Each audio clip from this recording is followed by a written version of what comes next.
I panicked for a second. There we go. Okay, we're here. We're doing this. Oh wait, Awesome. I'm gonna do the intro video. Ready for the spooky music? Hang on. Mm-hmm. Don't worry, no, we will see Cue this the trees. afterwards.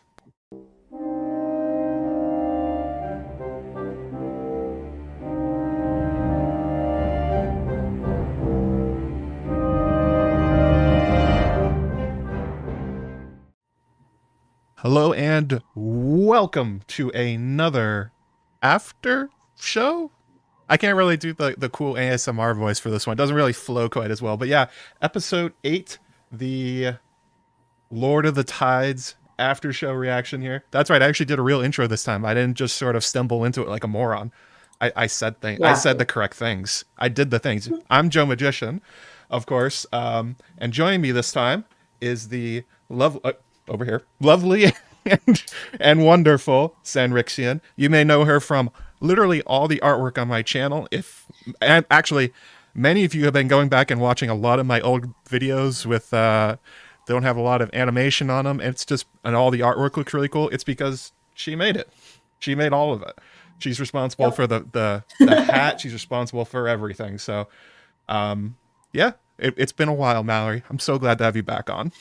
I know it's been years at this point, my brother, Yeah. but I'm so glad to be here. I'm so excited. What a freaking episode. Yeah, as Matt said, I'm Sanrixian. I'm always in the chat. So for those who don't know me, that's me. You can find me at Sanrixian on Twitter, Threadless, and Patreon of the same name. So check those out for me if you will. And we're just gonna go through this episode for you guys. Gonna try not to have an emotional breakdown live on camera. May not succeed at avoiding that one.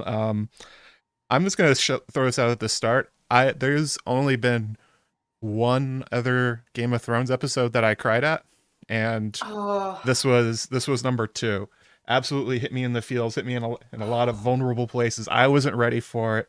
I think that was kind of a really powerful thing that they did, is that I think that they had made Viserys in the last few episodes very unsympathetic, and they just sort of yanked that right back, humanized him.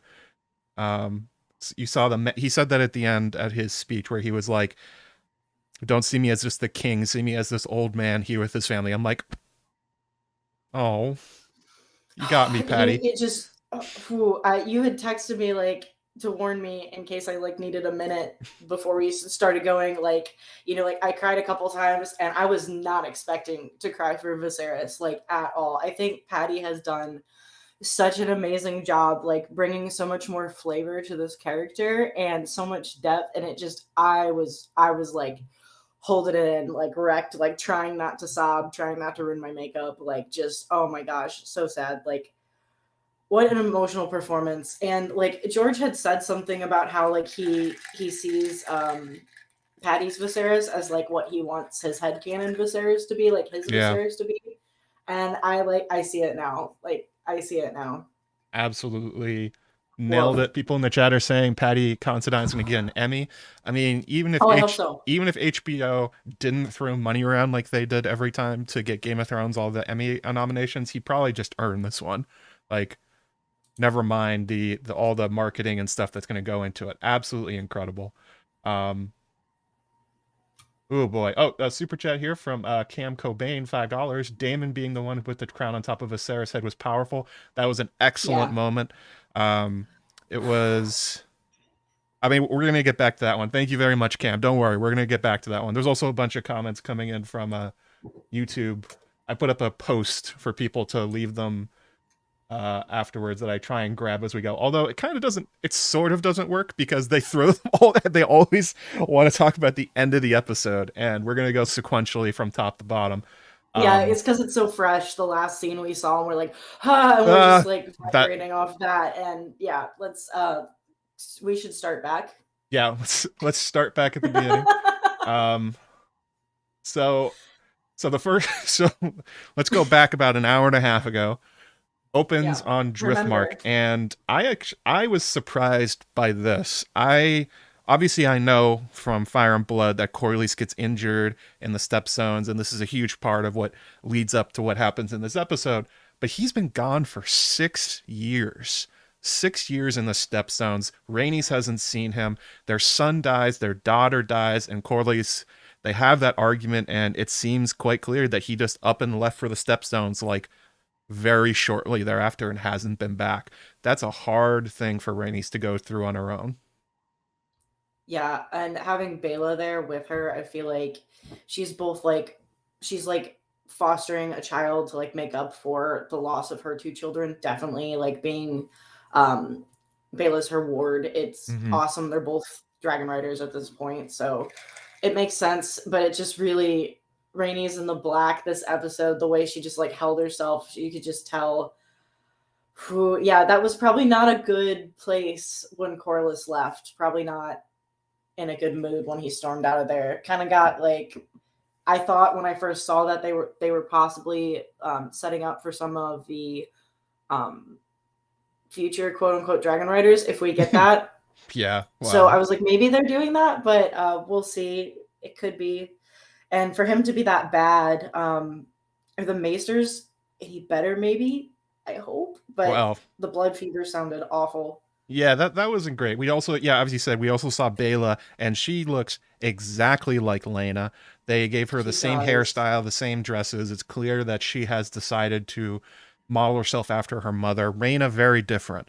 It seemed, we see her later in the episode, it seems like she's more trying to be like Rhaenyra. That's sort of the modeling that they're going for with the characters. Maybe Rhaenyra, maybe a little Rhaenys, but a little bit of both. Yeah, so what actually happened was it was a trap by the Triarchy. This was surprising to me. An empty boat. Apparently, Corlys and his men went on board. Not empty. There's a huge fight. Gets slashed across the throat. Loses a ton of blood. Falls into the water. Survives. But then, as you said, gets a blood fever. Vaemond is basically just sitting there going, I'm ready. I'm ready for this. I've been ready for this. And pounces on the news. It must have been a real hard time those 6 years with Rhaenys, just with Vaemond sitting there stewing the entire time. We saw him during the last episode. He took up half of Lena's funeral just to insult the Strongs. So I can't imagine what that has been like for Rhaenys, just having him around. It's like Bela's probably the only thing he was hanging on to. And he makes his case, and he says, if Corlys dies, it should pass to me. It was a kind of a fun inversion, because during the last episode, we saw Rhaenys say to Corlys, like, we can speak truths here. Like, obvious, we know those aren't Laenor's kids. And this time, Rhaenys is like, nah, Vaemond, we're not that close. You don't get to talk. Right. You don't get to talk about them. You don't know me like that. Yeah, like those are her grandkids. Like, and then, man, just Vaemond being there, like just constantly haunting her. That must have been so draining on her, and obviously it would have an effect on their estranged relationship. I can't speak English. Yeah, but like it would have an effect that would linger. Like maybe some possible resentments or things could be brought up, like to further distance them. I hope not. I just love them so much. There's not a lot of warmth there, I'll say.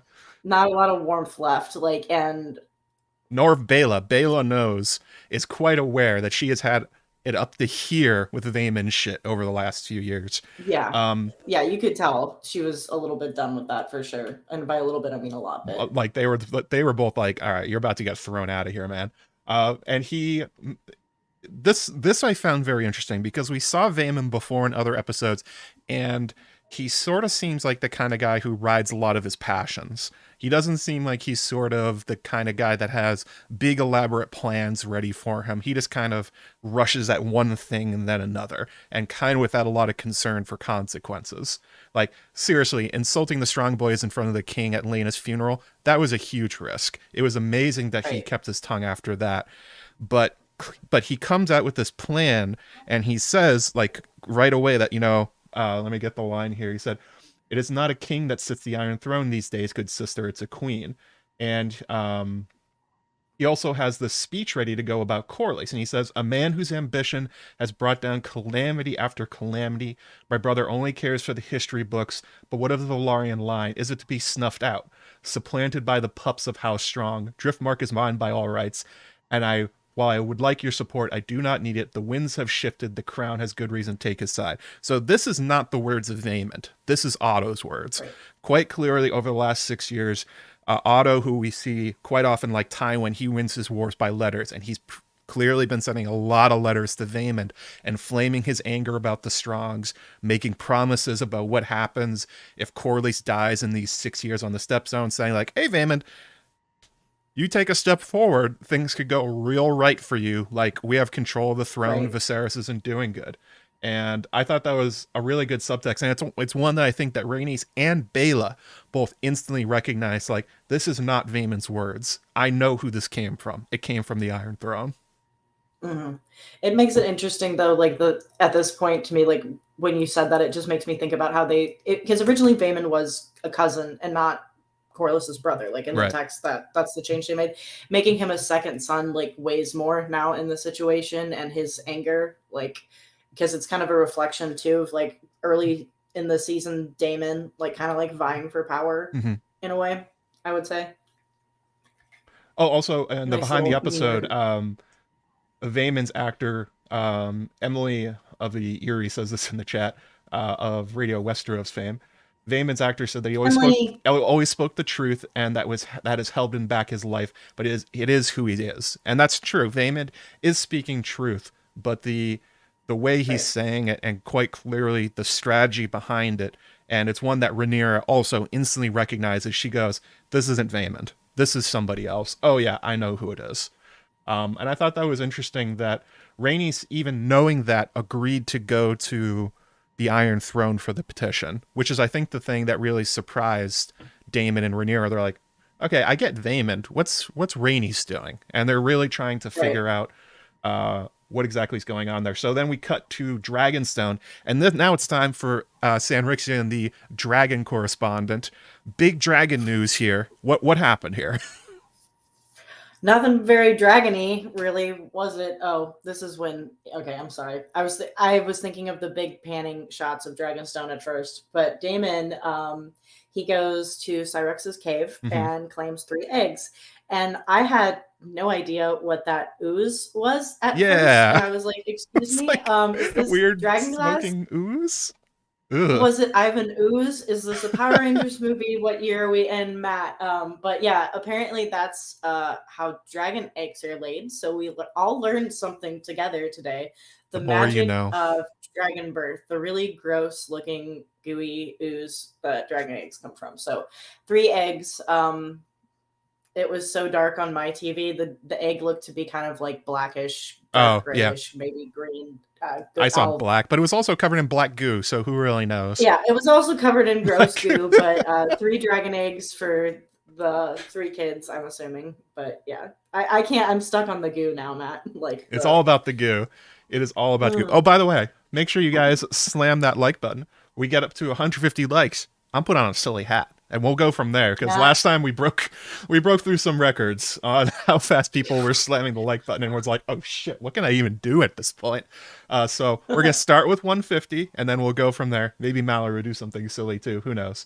I have things I could. I have like a cape and a Pokemon and stuff in here. Excellent. Can you make my name have another I, please? Can I be really needy? Did I write Sanrixian? You wrote Sanrixian. It's a hard one. It's a very hard one. I've bullied you all into learning it at this point. There you go. Sanrixian. There people can actually find your name.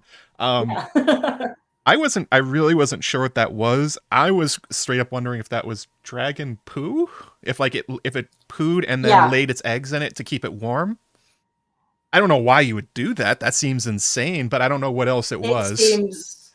I mean, there are crazier things in the animal kingdom than keeping some eggs warm and poo. I guess. And they have a hard shell, so like he had to use a serious hammer. I was like, is this lava? Like, what? I don't know what it is. Yeah, that's why I thought it was dragon glass. As soon as he got the pick out, I'm like, oh god, is this a big prophecy episode? Oh god, what's happening? And then it was dragon eggs. I was like, ooh, surprise, bonus. But Syrax laid those eggs. So it kind of feels to me like they're saying, here's a hot take, that every time Rhaenyra is pregnant, Cyrex lays eggs, like because she's been pregnant and just had a kid, and they've mentioned dragon eggs, like that happened right after Joffrey was born. Yeah. So, Dragon Rider connection, gears are turning in my head, and really sad to see that they took away the dragon smut tapestries. Oh, yeah. That's really sad. That was a I know shame. we haven't gotten to that part yet. I just wanted to note that it's a shame. Yeah, Big shame. the synergy of the eggs, the children, also makes sense because Damon said she's done it again. So in those Uh-huh. 6 years, Uh-huh. Cyrex has laid 2 clutches of eggs, and Damon's actually really excited about this. Damon hasn't been excited about anything this entire Uh-huh. series. He's gone from Uh-uh. murderous to chaotic, and that's pretty much where he stayed. But he gets those 3 dragon eggs, and he is skipping his way down Dragonstone. He's Oh, like, I got 3 eggs, guys. Everything's going great. Oh my god, I got eggs. It's like, I didn't know this is did something he you? cared about. He also like what's it called when you like you like raw dog the mountain? You just like straight climb it Raw up. dog That's the what he was mountain. doing. I don't. That is not the phrase. Raw dogging a mountain is not how you say that. You know what I mean? When you just like climb up with Free no climb. ropes or Yeah. anything, you just free climb. Yeah, when you free climb up a mountain, like he was doing that. That's how thrilled he was about those eggs. I was like, who is doing this when I first saw him there? Yeah. He was Raw literally dogging the crawling down mountain. that little crack. You didn't see him for a little bit. You just heard him scrambling. I was like, oh, okay, there it goes. Also hands him over to the dragon keepers, who are no longer angry at Damon for being an egg thief. Now he's an egg provider, and they're like, Yeah. cool, man. Thanks for giving us these eggs. And says, go putting them in the warmer. And I had a thought about that. I'm like, so the warmers are imitating whatever it is the eggs naturally drop into. So Mm-hmm. But you're that's basically what they are. They're oily artificial poopies. dragon egg goo. That's basically what they're trying to Egg do. goo. So I think you can infer that it stays hot, I guess. That's why they do it. Yeah. I love those dudes though. The Dragon Keepers seem so fun. Like you talk about your dream like Westeros like blunt rotation. I would want to be with the Dragon Keepers, I think. I think that is your natural end point in Yeah, I mean life. that's where I hang out. Like that's where I hang out. One Yeah, day you let's will be do a it. dragon keeper. It'll just happen. Like they're We're gonna need gonna them make for it future happen. seasons. You're gonna show up for a casting call. It's like volunteer.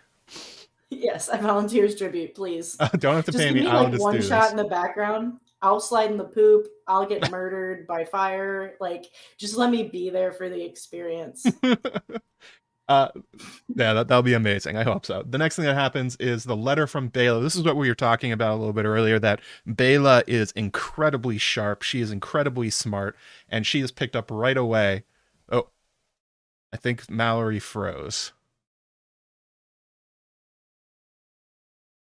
She definitely froze. I'm guessing I'm about to get a panic text about how everything froze. I'm going to go ahead and open the DM already and wait for it. Well, that is unfortunate. I guess I'm just going to keep going, and when she pops back on, she pops back on.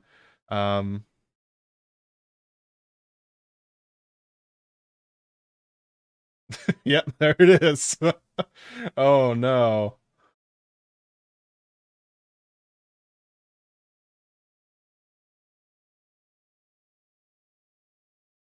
Oh, we're just gonna keep going here for a little bit. Um, oh no, oh no. Um, the infinite void of the cascading screens. No. Okay, we're back. um, she'll jump back in. I'll put her back on. So the letter from Bela shows up, and not Rhaenys, by the way. This is the thing I found really interesting. It's not Rhaenys that's alerting Daemon and Rhaenyra to what's going on with Vaemon. She's just going. It's Bela that is essentially acting as a spy on Driftmark for Daemon, and you can kind of assume that she's been doing this for a while. Sanrixian's gonna be back in a minute. She had internet problems. No worries. And I got the text of the letter here. I freeze framed this like 10 times to get it. I was on top of this. I was not missing it. Bela wrote, "Father, I write with news of Uncle Vaymond, who sails this moment for King's Landing. He plans to approach His Grace the King on matters of succession, rights, and the sanctity of blood. He wishes for the Driftwood throne to pass to him. This is by his rights, and that it is the only untainted choice. Bela." Um, Clearly, she understands the seriousness of what he's doing and the implications, as does Damon, who instantly runs inside, runs into Dragonstone, not even pausing to take the dragon goo off his face. He's like smeared with something. I don't really know. She's Rod. This is when raw dogging the mountain goes wrong. Sometimes you end up losing your internet connection. And I had to rewind this part a few times and go back through. So Rhaenyra enters the big hall room, whatever, in Dragonstone. It doesn't look to be the same one that the painted table is in for Daenerys or Stannis. It appears to be a different room. That was the one that Daemon was in previously when he held the castle. This is like the Great Hall or whatever. And you hear in the background that Jace is taking his Duolingo lessons on High Valyrian. Oh, I don't have to keep looking at my face. Duh.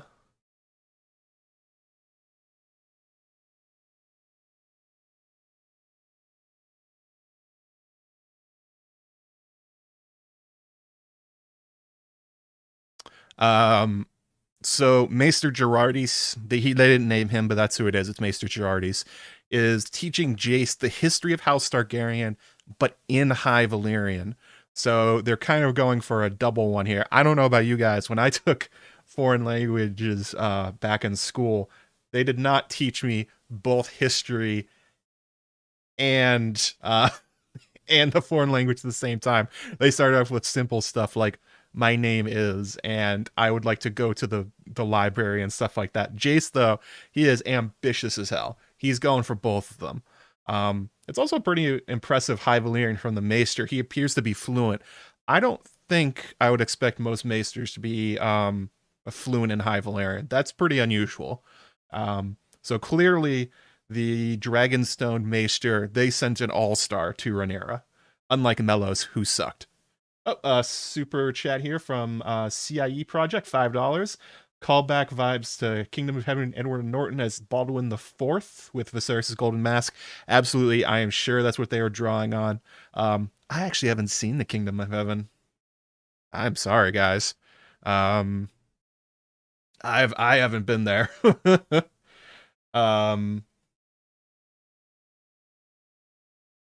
Still no Mallory. Just gonna keep this one up. But yeah, thank you for the super chat. Really appreciate it. Make sure you guys also slam that MFing like button for Silly Hat Time. At some point, we'll get Mallory back. So,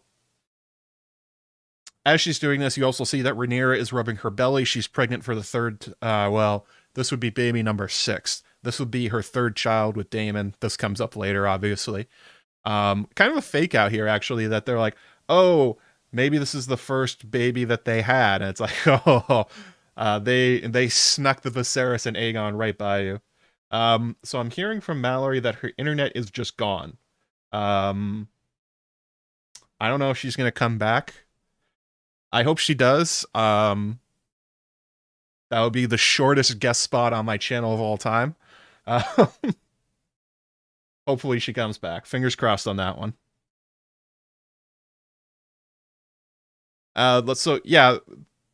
Again, the ambition of Jace is really on display here, and he's refusing to stop.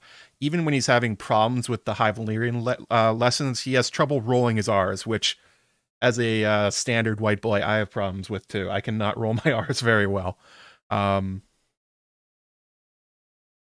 Actually, that was my problem with... I was trying to learn High Valyrian via Duolingo, and they was asking me to make sounds that I don't know how to make. So,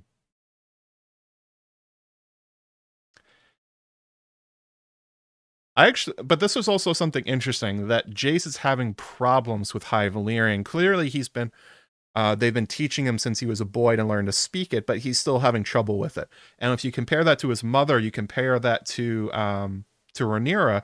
By this age, around the same age, Rhaenyra is fluent in High Valyrian. She had been speaking it most of her life. It was described as her love language with Daemon when she was a little kid, and then which continues to be creepy. But Jace is having problems with it. So I'm wondering if this was a kind of a shorthand the show is doing to tell us that Jace is maybe not quite as smart as his mother. Obviously, his father is Breakbones Harwin Strong, and Breakbones is not the member of the Strong family known for his brains. He's known for breaking bones and being huge and strong and kind of physically imposing. Larys is the one, and Lionel are the ones that took all the brains. So I'm kind of wondering if that's what they're doing here. But to Jace's credit, he's not giving up. He's not letting it frustrate him, nor is Rhaenyra. And Rhaenyra is encouraging him to not get frustrated. Take a break. You're not going to learn it all in one day. And he's like, no, I have to learn this. He said, a king should honor the traditions of his forebears, which is also an interesting line because it tells us a lot about what's going on in Jace's brain, that he has not embraced being a Valyrian, or a Strong. He's gone the other way, and he's going all in Targaryen. He'll never look Valyrian, but he is a Targaryen through and through, and that's what he's kind of hanging his hat on, I guess. He's going to try and make that a thing. Oh, $5 super chat from Emily. Thank you so much. Love that they're developing Gerardis. He's a great character in Fire and Blood. Makes sense that Rhaenyra would want him to see Viserys. Dude knows his stuff. Yeah, he appears to be the most competent maester we've seen so far. At least the most intellectual. That he just... Son rejoined. Oh, Mallory's back? I think she is. Hi. Hello, Mallory. Country. Love it. I don't really know what happened there. Hang on, I'll put you back on in a second.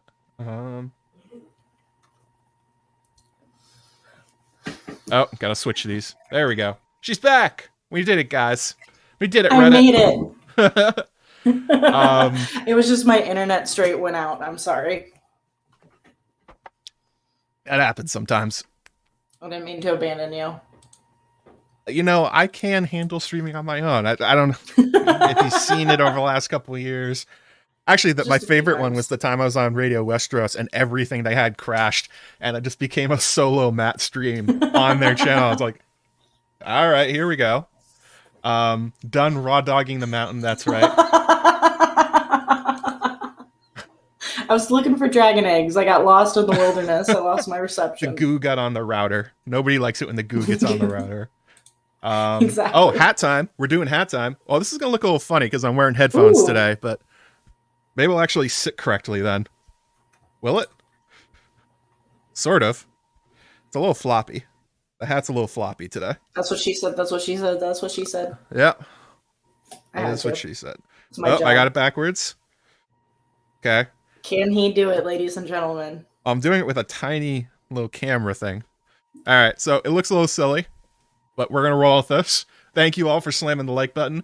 At 200 likes, we're going to go ahead and give away a threadless code to get something from my shop, which is designed by this lady over here. Everything on my threadless shop came from her. So actually, she's got a little bit of including this delicious blanket here, which is my favorite threadless product ever. I'm really bad with cameras, but it is a really good blanket. Quality blanket. Get the big one if you buy one. Just I've spend got one too. $20. It's very fuzzy and good. So where we just were, I was talking about Jace being taught High Valyrian, and I was saying that I think this is an indication that he's Harwin's son much more than Rhaenyra's, that he, like Rhaenyra, was fluent in High Valyrian well before this, and he's struggling. Harwin's not a big brain guy; he's a big muscle guy. So I think that's kind of what they're going at here. Man. But he's like he's a himbo in progress, I would say. Jace is. But he's trying. He's trying so hard. He's got a really good heart. Hmm. And I think they showed that I off think well. they, They also made him look like a dork. They gave him the worst haircut I've ever seen. I think that's on purpose. They also had him walk with a slight, like, he wasn't standing up straight. He kind of had his shoulders forward a lot. So I think he's obviously quite, they're trying to show that he's self-conscious about the fact that everyone knows he's a bastard, but he's trying hard to be like, I may not be a Valarian, but I am a Targaryen. And that's the whole point of this scene. I thought it was really good. yeah, he really like is taking his duty seriously. He seems like he's like a good kid, like you said. Like they do a good job of showing he's got a good heart. Even in the previous episodes, they've done a good job. Like the way he was comforting Rhaena and Bela at Lena's funeral was really sweet. And it's like these kids were raised with a lot of love. Is I was saying this to Pat while we were watching. I was like, like you have these children, like the strong boy, is being shown the love of Harwin and Laenor and Mm-hmm. Rhaenyra, and then Alicent and Viserys. Viserys very busy with king stuff, I guess, all the time. Still loves his kid, but doesn't, it's Viserys. But then Alicent just kind of cold with them, almost like resentful in a way. Like, Yeah. I get it, girl. Like it would be hard to have difficult children. I'm not a mother. I can't speak to that, but I would say it would be hard to have difficult kids, but she's raising them differently than I think Rhaenyra is, very clearly. So I don't know if that's me reading too much into it or what, but that's kind of what I was getting from that. Yeah, I think that's sort of the inversion they're going for, that you would expect based on their reputations that Aegon would be Rhaenyra's kid and that Jace would be Alicent's in terms of the sort of the values that they seem to espouse, but it's gone the other way. Right. Rhaenyra is I'm okay, not accidentally, but as the circumstances of her life, she's doing a really good job. They're all doing a really good job raising their kids and preparing them to rule, and Alicent is not, for the reasons you just talked about. And I think that's a clever choice by them to. That's not something that's really in Fire and Blood, and it's something that I think Right. that they've really expanded their characters, and it shows up well. Well, that's like one of the things that I'm really, really enjoying about this is how Fire and Blood. I mean, this is for people who haven't read it. Like this might seem obvious, but like it's a very like kind of cold telling where we don't get the gray. So seeing all of the gray is making me like love all of these characters. Like, have we gotten to the dinner scene yet? Not even close. Okay, we're not even close. But the way that Aemond like just like looks at Daemon. Oh, I'm sorry, it was earlier. It's when Vaemond gets killed. The way Aemon looks at Daemon, they're like, we can just do that. Like the way that they're characterizing and adding like so much to all of these characters, I love. Like I really am enjoying Yeah. characters that in the books I just had more of like a takeaway of like, oh, I don't like that character or I don't enjoy this. Like obviously this is right, this is wrong. The thing we loved about Game of Thrones was we got to see so much gray. So I like that Mhm. we have this reflection. Speaking of wholesome characters, I guess we also got to see Baby Joffrey, looking very Oh yeah. Harwin. Not a lot there. They're just like Joffrey exists. All right, cool. Then we get to the meat of the scene. Also, I want to go back. I forgot to say this. I transcribed what Jace is saying in High Valyrian, and there's actually a really interesting part of this. So what he's saying in High Valyrian is the Conqueror and his sisters sailed with a great army and landed at Blackwater Rush. Aegon ordered that the tree should be felled. Tree. What tree? What are we talking about? What tree? What Because tree? Oh, it's the 2818 and you're on weirwood's your tree there. bullshit again. The weirwood's already there. What tree did Aegon order cut down? I looked through Fire and Blood. I looked through the wiki. I don't know what this is about. This seems to be something like, did he order the weirwood cut down and it just never happened? And Interesting. why does Tagirijus know it, and why is he teaching it to Jace? I don't know what's going on. Um, I listened back. I was wondering if it was like trees in order to like clear the landscape, but I don't think that's it. I heard one tree. I don't know what the fuck that's about. That's gonna be something I'll probably be exploring a little bit. I mean, typical Joe Yeah. Magician that I'm gonna take one sentence and be like, all right, okay, what are you talking about? What tree is this? That's so interesting though. Like I literally just re-listened to like the first couple chapters of Fire and Blood about the Mm-hmm. conquest, and I Nothing. definitely don't remember hearing about a tree. In my listen, I have a terrible memory, but I didn't. That I want. What do you think in your heart it is? What does your heart tell you about the trees? I think that it's the weirwood that's in the Red Keep, He ordered it cut down, and for some reason it didn't happen. Because they have set up the antagonism between the Weirwoods and the Targaryens, I think, already with Larys. And they definitely did that in the main series. So it would make sense to me if Aegon, if he is magically attuned, if he realizes that, you know, the Weirwoods are not his friends, which they're not. They're nobody's friends. Right. They are not even the friends of the humans. They are the friends of themselves. So it would be a really interesting insight if that's what it's talking about. Obviously, I'm going to go back and I didn't get closed captions when I was trying to record this, so I'm pretty sure it was singular tree. I'm going to go back and double check it. I don't know what it's about. Still very interesting. I mean, like, it also, could to be put trees it in, like they were. You don't have to put that right. in. Why put that in this scene? Yeah. What's that mean? What's this little tree secret that you're teasing us with? I'd love doing that shit. So we get to the meat of the scene, and this is Bela's letter arrives. I can speak. I'm a YouTuber. And obviously both of them catch on immediately. They're like, this isn't Vaemond, this is Otto. They're making Rhaenyra actually, kind of the inverse of what they just did with Jace. They show that she has done a lot more into sort of thinking high-mindedly and politically, and she instantly goes, this isn't about Driftmark, this is about me, this is about Jace. They're going to try and push me off the throne with this. We have to go to King's Landing, otherwise we're screwed. Which, yeah, true. That is what's happening. Yeah. Yeah.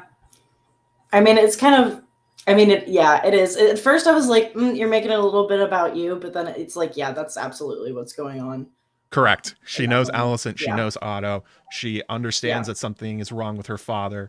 They allude to that Viserys is basically out to dinner at this point, that he has no role in the government anymore. It is, I understand on one hand that they're definitely showing us that Rhaenyra has grown politically and thinking strategically, but her and Daemon know this has been going on in the Red Keep, and they've done nothing to check it. So this is, on one hand, good for Rhaenyra understanding what's happening, bad for Rhaenyra that, kind of like Viserys, that she saw the problem and did nothing to try and stop it.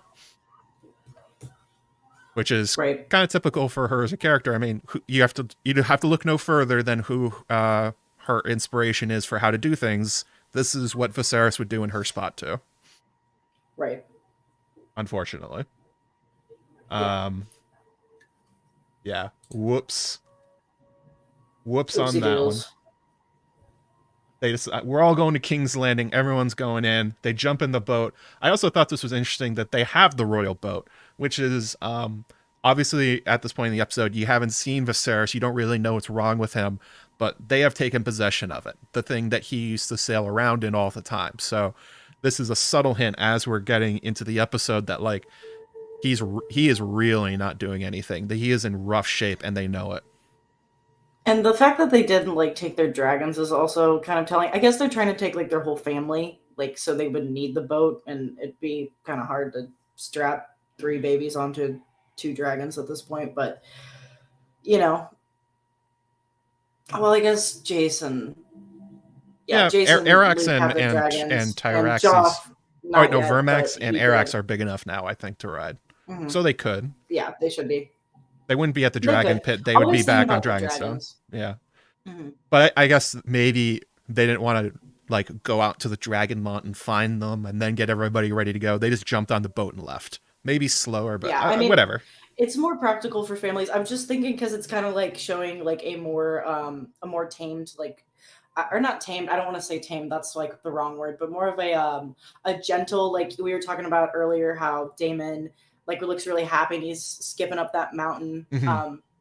But, like, this is like a Daemon that feels like he feels more content than he did with Laena, to me. At least that's what I'm getting from Matt Smith's performance there. Kind of inscrutable most of the time. That was the one time he showed a lot of joy. In the chat, Dr. Debunk says, if you go on the subtitles, it's the word trees. So maybe the trees. So the reason I didn't have subtitles is, I talked about this last week. HBO started giving me screeners, so I saw it ahead of time. they have no subtitles. So there's a lot of guesswork in trying to figure these things out as you're watching ahead of time. It's like, what did they say? Like, you crank the volume, put your headphones on as tight as you can, rewatch it 5 times. I'm like, I think it said 1 tree. I don't know if it was 2. So some of these quotes that I read may be off, or some of the stuff just because it's a reality of what it's like getting those things. Unfortunately, maybe if it's a bunch of trees, then it makes sense to clear for the Aegon fort. I am still curious why you even put that in. That is not crucial information. They could have had him say anything. The trees and the Targaryens are definitely an antagonistic relationship, so it's something. We're never gonna get you off of trees. Is Never, really like never. everybody like old. For those of you who are discovering Joe Magician's channel for the first time recently, go back and listen to all of the tree streams. This man has tree thoughts. It's OG Joe Magician stuff, but yeah, I can't. it's good. I like it. Many tree Are you thoughts. nodding so bad your hat came off? I was agreeing so much with how much I love trees. So yeah, they go back to the Red Keep. So obviously things don't go well for Rhaenyra. They show up. There's literally no one there to see them. Quite clearly a dig from Otto. He knew they were coming. He would know as soon as they landed, oh, they're here. And he ordered no welcome party. And he also ordered the Kingsguard to announce them to air, which was a real dig. And it's quite clear that from what happens later with the Velaryons, that Otto let it know that nobody shows up. I'm sure some people would have showed up for Rhaenyra being there. Only Lord Caswell is the one that probably broke orders, more or less, and said, I'm so happy to see Rhaenyra. I am her number one stan. I'm on Twitter posting posting all the videos, and he's a Demira shipper and all these things. He loves her. So he shows up, he opens the door, he's like, oh, Rhaenyra, finally. It's like, oh, that's sweet. She's here. Finally, she's come back to me. I've missed her. I mean, of course, bless Lord Caswell. Yeah. The this is the first shots we get of Alicent and her green Cersei, where she's like really serving the Cersei Queen of the Seven Kingdoms vibe. I loved like the costumes in this episode. I thought were so good. Rhaenyra's red dress with like the lace sleeves that she had, and then this dress I just thought were fantastic. Like really cool. Oh yeah, the her business attire. Yes. One thing before we get to that though is that they walk into the Red Keep and all the sex tapestries are gone. The dragon sex tapestries are gone. The Targaryen sigils are gone. And as you said, Alicent has replaced them with Faith of the Seven iconography, including just one huge one hanging like a chandelier in the entranceway. Rhaenyra says, I would say it's nice to be home, but I scarcely recognize it. It's, again, they're making the point that this is no longer the Red Keep, this is the Green Keep. It's a lot. Like, it's real loud. Like, I mean, like, Viserys was so excited about those tapestries in the earlier episodes. Like, it's part of, I don't know. I thought it was really cool. I thought it was really interesting. We got to see the Red Keep looking more like this. So just like as a viewer, I'm just upset that those tapestries and those decorations are gone because it was different. And now we're back to more of a Faith of the Seven. But I know that's where we're going. This is a lot more Game of Thrones Red Keep. Right. Like when the Lannisters took control. This is a lot more what it was like. They also specifically in the small council room replaced the thing above the king's seat. There's another 7-pointed star there. And like you said, Alicent's wearing her Green Ranger. She's a Green Power Ranger. Like she is. She's Tommy. She's Tommy. She's got the dagger. Oh my god. Yes, it's the dragon summoning dagger. Yeah. You play it like a flute, right? Sideways. Come on. God. You play it sideways. I tried. I haven't fluted in a long time. I'm not Lizzo. I'm not that cool. She's also got her hair pulled back, which is, I think, is an important thing because they're very much trying to make her seem like Cersei, like the green Cersei. When Cersei took power in Game of Thrones, obviously her hair was short because it got cut off during the her Walk of Shame, but they're visually trying to remind you of this. They're like, she has become the evil queen, basically. Right. It's more of a stern look, like Mm-hmm. more of a blunt, forceful Whereas Rhaenyra looks the look. same. She still has her long braids. She's still wearing her beautiful dresses. It's Alicent the one that has changed. We also meet Yeah. the new small council, Jasper Wild, the Iron Rod, otherwise known as the Dick, the asshole. The Iron Right. Rod has a lot of connotations to it, but it's mostly that he's a prick. Lord Beesbury's still there, holding it down. He's still hanging on, Uh, Lord Beesbury. yeah, Love Grandpa. Grand Maester Orwyle, much better than Mellows, and much less a toady of Otto. He actually talks back to him, which is not something Mellows ever did. Tywin Lannister as Master of Ships. They all dress like Otto now. They all have the same like the vest and the large shoulders, and they all have the necklace thing that he's wearing, very gaudy necklaces. Even Tywin Lannister in particular, he has his hair in particular really slicked back like Otto does. So it's quite clear this is Otto's council, not Alicent's, even though she's the one sitting in the king's spot. But that's kind of how the relationship goes. Otto's the one that actually rules, not the person in the king's seat. Right. Love to see it. But I do like that. I mean, like, I will say, like, the Greens do have a really good fit. Like, all of them always look great. They do look Like, good. I gotta They're like a respect team. it. Helena's dress was a little frumpy, but she probably like made it herself and did her best. So I love it. That is very sweet. I love her so much. She is very good. Big. She makes a good impression this episode. The thing that Beesbury does is a classic Beesbury fashion. He goes over the coppers, nobody gives a shit. But the thing that comes up is that Tyland, Otto, Alicent, and Jasper Wild are all in on the plan. They all are aware of what's going to happen the second anything bad happens to Corlys, because they basically have a script they go through, which takes Orwyle and Beesbury by surprise, where they're like, oh, well, if the Snee Snake dies, then obviously there's a succession crisis. And Orwyle and Beesbury are like, what? Why? What are you guys talking about? Yeah. We haven't talked about this. Beesbury just came back so quick and was like, that doesn't change his right to inherit. Yeah.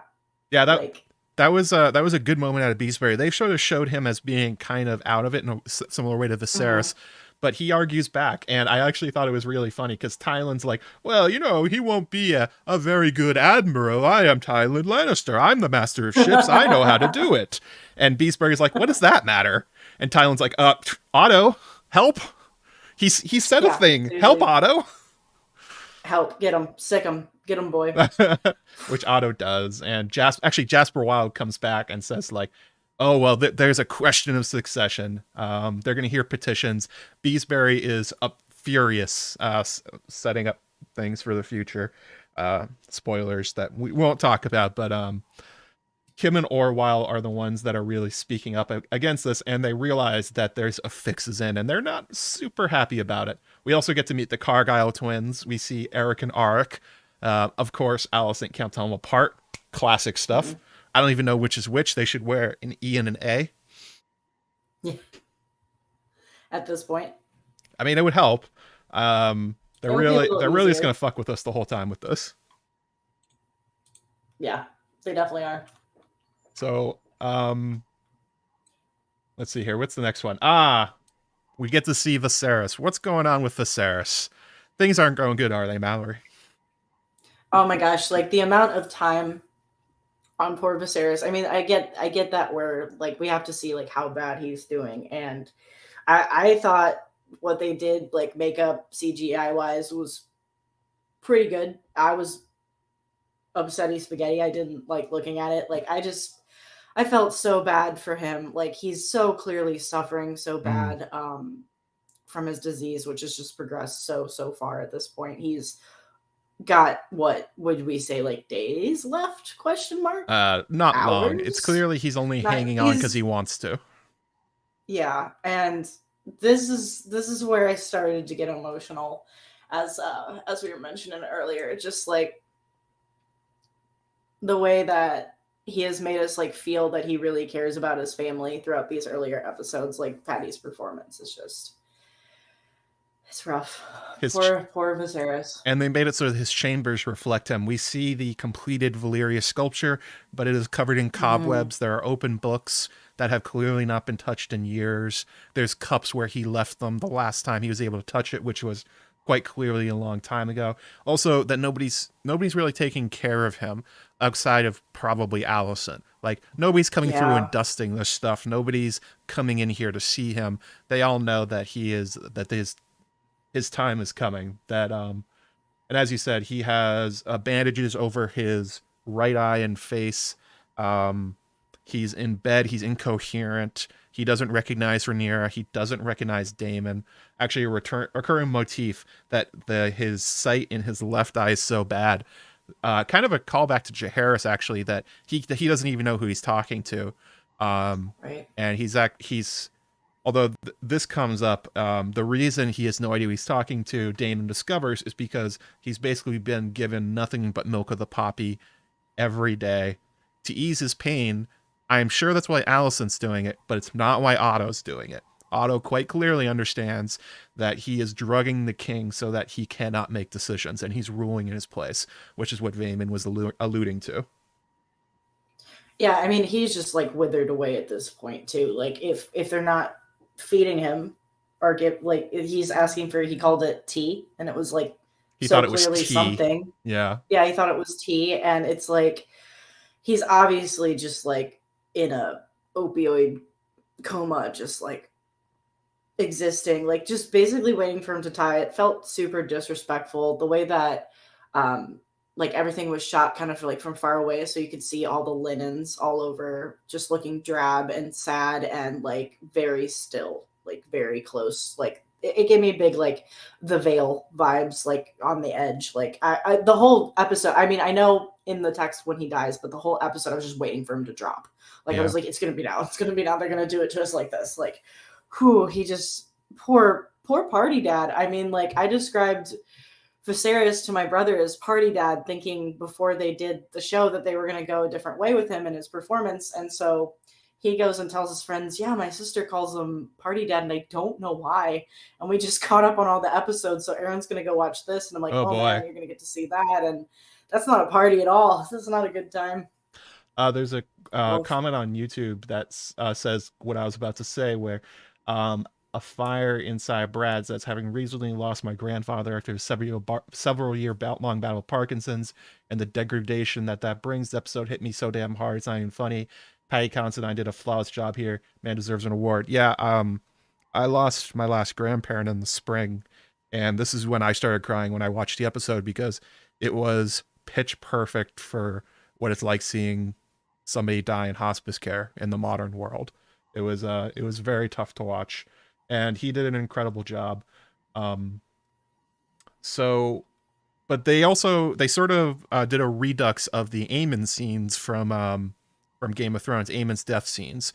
Like the blocking's exactly the same. The conversation kind of goes the same way, where Samwell and then Rhaenyra and Daemon are trying to engage the dying Targaryen, but their attention is frayed, and they don't really know what's going on. Daemon, though, pushes the issue, and he says Otto's going to use Vaemon to disinherit your grandchildren. You have to do something about this. You have to stand up for Lucerys because of X. Rhaenyra looks a little annoyed at him, but he goes into it. He discovers the milk of the poppy that he's been drinking all the time. But I think maybe the sweetest part of this episode, and there are a lot of sweet moments. It was very sad, but it was also sweet. They really put the bittersweet in here, and it's the reveal that Rhaenyra is actually on kid 6. We get to meet little Aegon and little Viserys. And Viserys gets to meet his grandchildren for the first time, which tells you how long it's been. He says he doesn't remember the last time he saw them. And I thought that, in particular, his scene with baby Viserys was the best, because Rhaenyra says, well, here's Aegon. He goes, oh, Aegon, what a good name.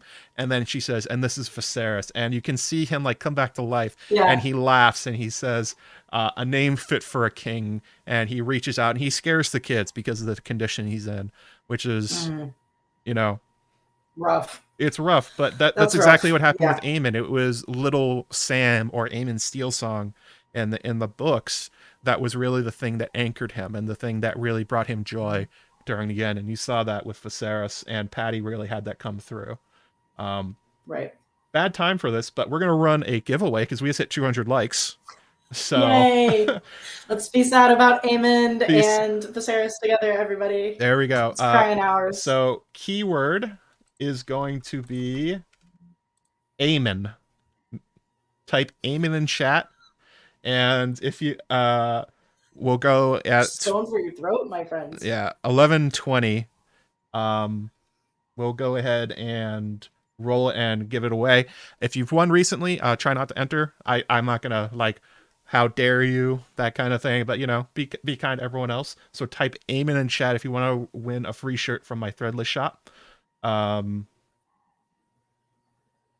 yeah, and then we'll go to, let's see, 219 likes at the moment, 431 people. Hello, everybody. So let's go for 275 likes. I will switch hats, and Mallory will do something too of her own accord because she's her own damn woman, and I don't tell her what to do. I've got a cape. There you go. Perfect. My murder. You got your chaos cloak, which is the thing. Yeah. Obviously, like, as it's Targaryen colors, of course. I'm ready. I'm prepared. Gonna go do some crimes. Gonna do crime. There you go.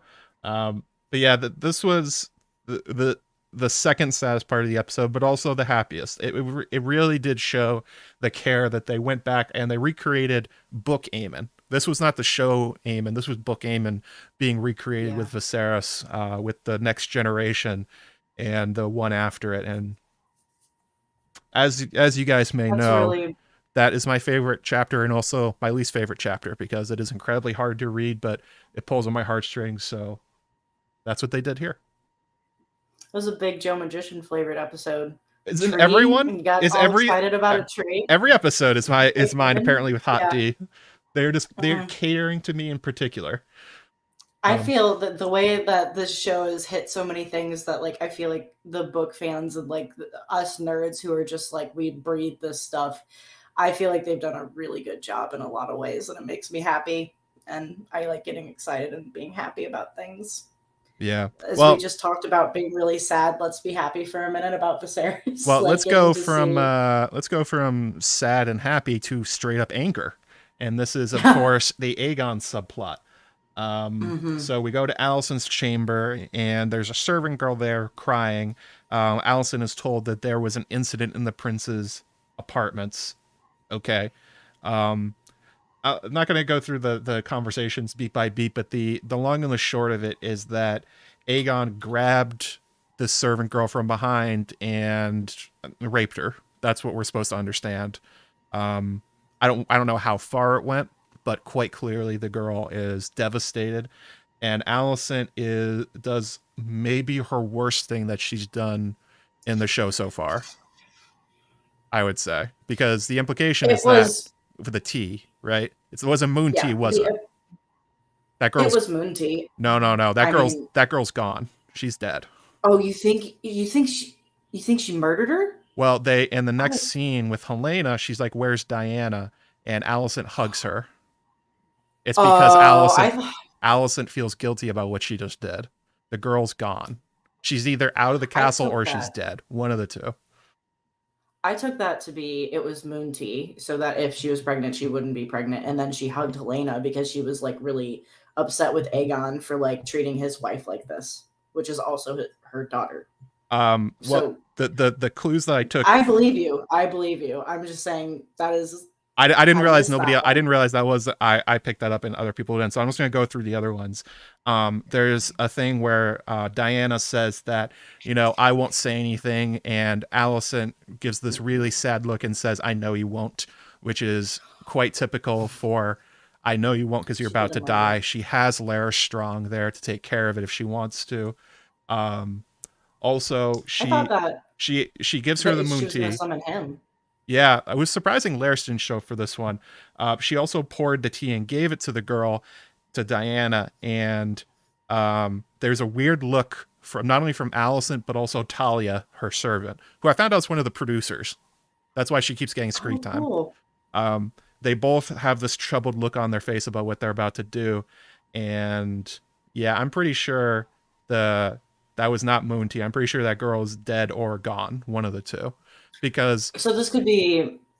Sorry, I didn't mean to interrupt no, you, it's okay. but what I'm. It could it be like they're like showing there if she straight up murked her like in her warrior Cersei dress, which good for her for taking a little bit of power back. But is it more like they're kind of like setting up she is doing things on her own now, and she's like she has Laris in her back pocket, but she's like becoming more and more of a powerful player as Yeah. we are seeing things go in. I mean, why am I just like stating the obvious now? Thank you for taking me on this journey of understanding what happened to poor Diana, because I missed that. So people in the chat are asking why give her the gold if you're going to kill her. It's so that she'll drink Just the take tea. it back.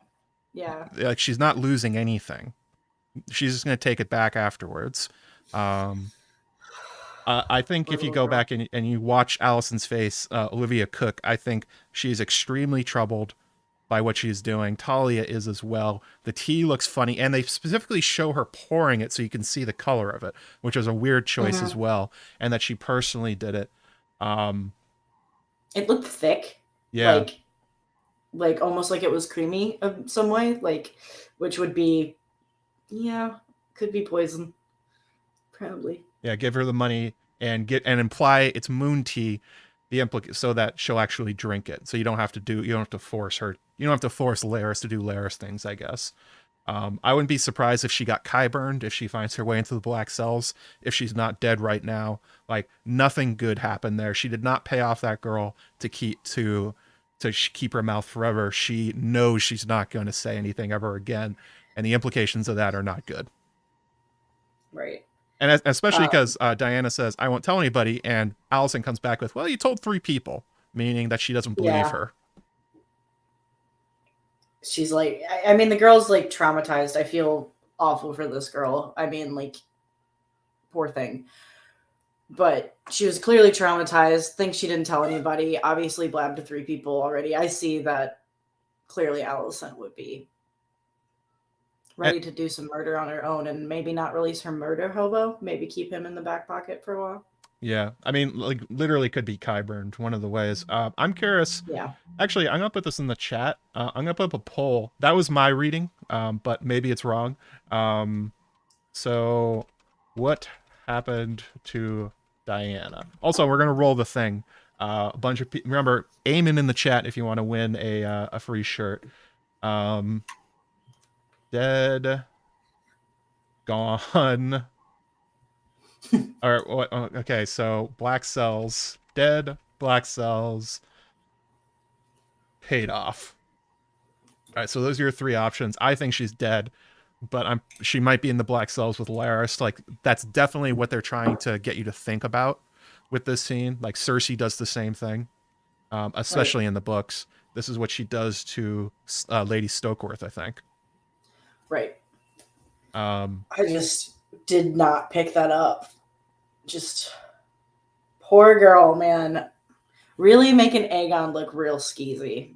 And I think it would make sense for Alicent because she's sort of, as a character, she has decided that she's playing the ugly game. There's nothing she won't do to put Aegon on the Iron Throne. She would kill a servant girl if it meant that nobody ever found out about what he did. Because she then goes to his chambers and hits him and is furious. And, he did a terrible thing, but I think she's also furious about what she just had to do to clean up for him. Right. She's like really frustrated, I feel like, and she's a child thrown into raising children, and like I don't want to like forgive her, but also like I can be understanding because it just seems like she has had so much shit in her life, and then she gets stuck with these weirdo little kitties. Let's roll the bug girl, jerk off baby. window boy, Wheezy squeeze box, by the way. Wheezy squeeze box winning yourself a free shirt. So send me a DM on Twitter, or you can send me a email at AskJoeMagician.com. I'll send you a code. Congratulations, buddy. I will follow the discourse on this one. I'm fairly certain she's dead or in the black cells, but I could be wrong. But I think Curtis Franks makes a good point in the chat, where they said, Curtis said, your reading is definitely the one they want definitely the one that the audience to at least worry about. And I think even if we never get confirmation, like, Come on. We're Alicent probably is never going to doing hear anything about. for Aegon at this point. Right. Maybe She's. maybe she'll show up later. Like maybe she'll get Jane pooled or something. Mhm. Show up in like Mysarius brothels or something. I just don't think we're going to see her again. I think Like, she's gone. we don't have time. Yeah, like we got a lot of story to tell. Yeah. Still. So 275 likes, by the way. Gonna put on a different silly hat. Now he's gonna put on a thing. My cape. Yeah. I thought this scene was really hard to watch. I really felt for Diana. Allison's lines were like absolutely victim blaming. She's like, I believe you, but other people won't because boy, it was just the two of you alone. Are you sure you didn't seduce Yeah, him? I was nobody like, holy else. shit. Are Like you sure you didn't do this? like, oh It my was. It god. was. I believe you, It but was just in upsetting. case, like, oh my god, Alicent. Um, Olivia Cook has expressed in many interviews that she hates Alicent.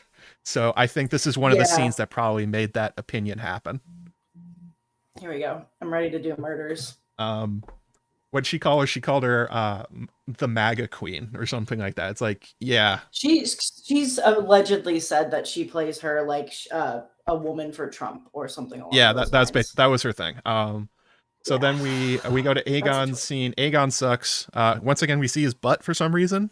For some reason, like both actors were seeing Aegon's butt, naked butt. I don't really know why. This is It's a theme. this is kind of like the kick the dog thing for Aegon, where they wanted you to hate him. So they sacrificed this character they made up, Diana, in order to have him be so nonchalant about the clear rape that we're supposed to understand that he did when he's like, oh, it's just a bit of fun. What's her problem? He doesn't even remember doing it. Allison's like, hey, dipshit, remember Diana, the servant? He's like, oh, yeah. It's like, wow, do you suck, Aegon? They are really burying the evil meter on him. So I've been saying for a while that the people who buy, I made a Team Rhaenyra and a Team Aegon shirt, and the people who buy the Team Aegon one are going on a list. Please note that now applies to you, show watchers, first time story doers. That list now applies. Like, he's officially like, they're officially like trying, like, the arguments of like this person hasn't done anything wrong yet. They're starting to do things wrong. Yeah, things are not going good for Aegon. We also see that Alicent slaps the shit out of him because he is being a prick, like he deserves it. But also, this is the contrast Jason Rhaenyra. This is what they're doing with that one. That she also delivers the Tywin line and says, "You're no son of mine," and you can see how much that hurts Aegon. Where they're kind of contrasting Aegon with Tyrion, which is not a way I thought they would go. I don't think. Well, Tyrion does this in the books, sort of. He's a much worse person, but I don't think he is quite as abjectly evil as Aegon is being portrayed. But it's interesting that they're drawing the comparison between Tywin to Alicent and Aegon to Tyrion. It is pretty interesting that they're doing that. I think like Tyrion's treatment of women is significantly better than Aegon's treatment of women. Yeah. But not Book Tyrion. Book Tyrion does not do a good job. Yeah. Yeah, he doesn't. There's instances. Mm-hmm. I thought the line that really hit though is Aegon, after being told he's not his mother's son, he gets up, he's wearing the sheet over his dick, which apparently the actors have all practiced a lot at this point. They're all aware that like, all right, so you're gonna have to covertly cover your dick with your some sort of very sheer cloth or something like that. Matt Smith nailed that one so far. He said, I did not ask for this. I've done everything you've asked me, and I've tried so hard, but it's never enough for you or your father, or for father. And it's like, yeah. Did you try that hard, Aegon? It doesn't seem like you've tried that hard. It seems like you're whining because every instance we've seen of you since you were a toddler is you being an absolute fuckhead. I don't think he's trying. No, he's just like, he's very privileged, and I feel like he takes advantage of all those privileges at all times that he can. Like, I don't think he has a lot of respect for his mom. I think he like acts like he does, and he like plays a part. But like even like at the dinner table, we haven't gotten to the dinner table yet. But about like, halfway he's through. Still just like, a straight dick. I'm sorry, I just really like that scene. No, it's a really good one. been We're going to having get to that feelings one. for That's going to be a big focal point. And I think the thing that I was talking about with why I definitely think Diana's dead is that Helena shows up, and she's much more with it than she was in the last 2 episodes. She has had 2 kids at this point, at least, because she asked, "Where's Diana?" And she says it very sweetly, and Helena is just a perfect angel. She doesn't deserve Aegon. Aegon quite clearly abuses her. And I think the implication from Alicent's reaction is that Diana is probably Helena's only friend. Because as soon as she says, "Where's Diana?" Alicent looks at her with these, Olivia Cook looks at her with these huge puppy dog eyes. She looks like she's about to cry. She runs over and she gives Helena this huge hug. And I think she also says, "I'm sorry." I think she apologizes, and it's like, What are you apologizing for, Alicent? Probably because she just disappeared Helena's only friend, because she knows her by name. Right. We haven't seen basically anyone else name a servant, have we? It's just Helena. Yeah. I just think that that could have been her apologizing to her daughter for the treatment her son could have been too. Yeah, her son too. But yeah, it can be read both ways, and I do think now that you pointed that out, that we are probably supposed to read that as the girl's at least gone, deaded. Yeah, she's no longer a part of the narrative as far as we're concerned. And it'd be real easy to get that gold back if you throw her in the black cells or if she drank some poison. Yeah. I think people should definitely go back and watch the whole sequence and how Olivia Cook looks completely upset with herself at what she's doing, and I think that's kind of sort of the proof you need. They're not going to say it. They're doing a lot with acting rather than dialogue in the series.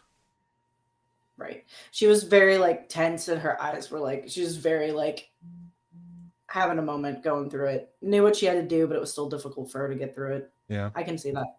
I also wanted to stop real quick. I wanted to thank some new patrons, Katrina Bleckley and Leanne. Thank you guys for signing up. And also, I wanted to do a different kind of promo thing. And my cool shirt. It's from the Warner Brothers shop. It's a dragon eye with the Iron Throne in the middle. Hang on, let me just stand up and do this so you can see it. Looks pretty cool.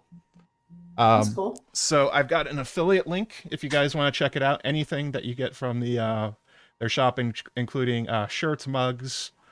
Let me drop this in the chat. Funko Pops. They have tons of Funko Pops coming out in pre-sales on that stuff. So if you want to get any of that, use that link and you'll help me out. I have not really been into a lot of official Game of Thrones merch in the past. I didn't think they were great, but they've put a lot of effort and they've hired some pretty good graphic designers for this one. So there's also a really good a mug and a t-shirt they have with Viserys's crown where you can see all the different sigils on it and stuff like that. So definitely check that one out.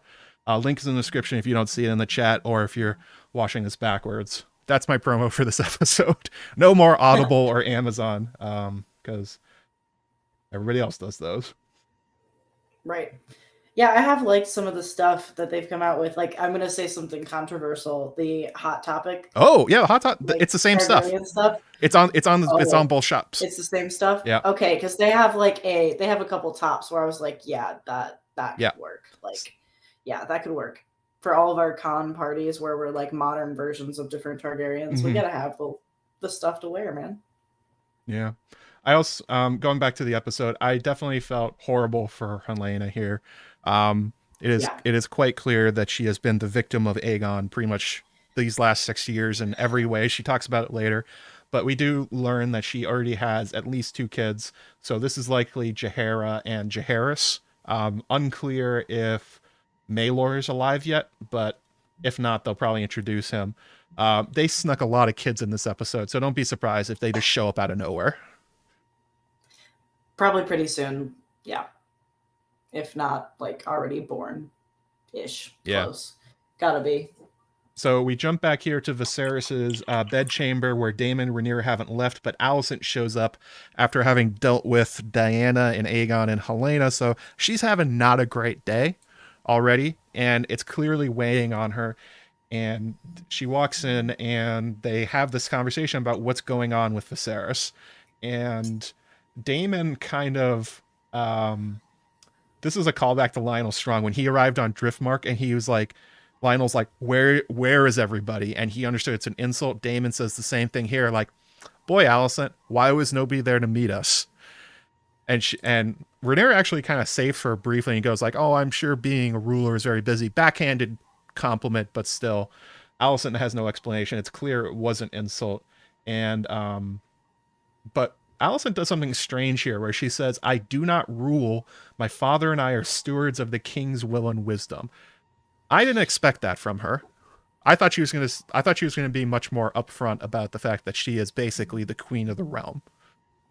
I feel like she kind of like to Rhaenyra like still wants like to come off as like just doing her duty and very much like being a good girl still, like some shred of the friend that was left, like so she's like, no, we're doing what we're supposed to do right now, like I like trying to just defend herself in that position and coming from a place of being like, no, I'm right, like I'm good.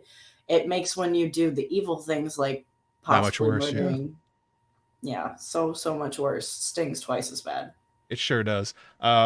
Alicent, Daemon and the Rhaenyra then come back at her and basically accuse her of drugging Viserys to ruin his place, which I believe Alicent, where she says that's not what she's doing. I believe that's what Otto's doing, but it's very typical for Otto to use Alicent's probably genuine feelings for her husband as an advantage for him. That's kind of what he does. Right. There's also is this the scene where we have her like giving? No, that's later. Sorry. No, this is the one where like the advice of the maesters, it is them that keeps him addled while the high tower's warm his throne. And it doesn't. This is one of those moments where you see Daemon and Rhaenyra sort of doing the Walter in what's the movie? God, what's I can't remember the name of the movie. I used it in my last video with the dude. The Big Lebowski. The Big Lebowski, where it's like they are not wrong, but they are being assholes, and the confrontation they're doing with Alicent here is probably going to do more harm than good, since they know the petitions are going to be to disinherit Lucerys, and Alicent at this point is their only hope. Right. Again, they're not wrong. This is very much like a thing that happens with Vaemon later in the episode, but yeah, and it's quite clear, I think, that Alicent would be open to not disinheriting Lucerys. She was uncomfortable in the small council scene. She's uncomfortable in the other small council scene. She's upset with what she's doing for Aegon and the people she's hurting for the sake of her children. And she's like, I am really not okay with this. And she kind of gets steeled to go through with it because Rhaenyra and Daemon come after her. That was my read on the scene anyway. Yeah, that's how I interpreted it too. I feel like there's a lot of resentment coming from Alicent that we're seeing just more and more as more episodes go on. And I also think like leaning into the 7 and leaning into her position and everything is just like, well, if this is the cards I'm dealt, I'll fight back as good as I can and how I know how. And I think that's also why she's so freaking strict and hard on the kids in some way. At least that's my interpretation of that. They said that in the after the episode that Alicent's behavior here is motivated by guilt, that she's embraced the 7 in order to kind of absolve herself for the things that Otto is encouraging her to do that she's uncomfortable with. That makes sense. I missed it. I ran in here and grabbed water and stuff. Okay, hot take. I'm not a huge fan of the after the episode things because it feels like a lot of the time that they use those to backfill stuff that they didn't put into the episode or stuff that was unclear. And it's like they rely on it for the fact that everyone's going to watch the episode and then watch them 10 minutes explaining everything. Like I get it. I am one of the obsessive people that usually picks up on everything, but it does get a little grating that there's sort of that crutch on the back half of every episode. Yeah. Didn't they say the grayscale thing for Kragus Crab Feeder? Wasn't that only in the behind the episodes? He didn't have an active case, so that all of us being like, what about Daemon? Is he gonna get the grayscale? Like, I get why they do it, and they are really helpful in unclear scenes, but it's I don't know. Sometimes I wish it was easier to pick up in the episode. Like I understood she felt guilt and clearly a lot of people that feel guilt about their past turn to religion. Like, it's not hard to make that leap, but I don't know. That's my hot take for the episode so far. It's like, I'm not a huge fan of these things.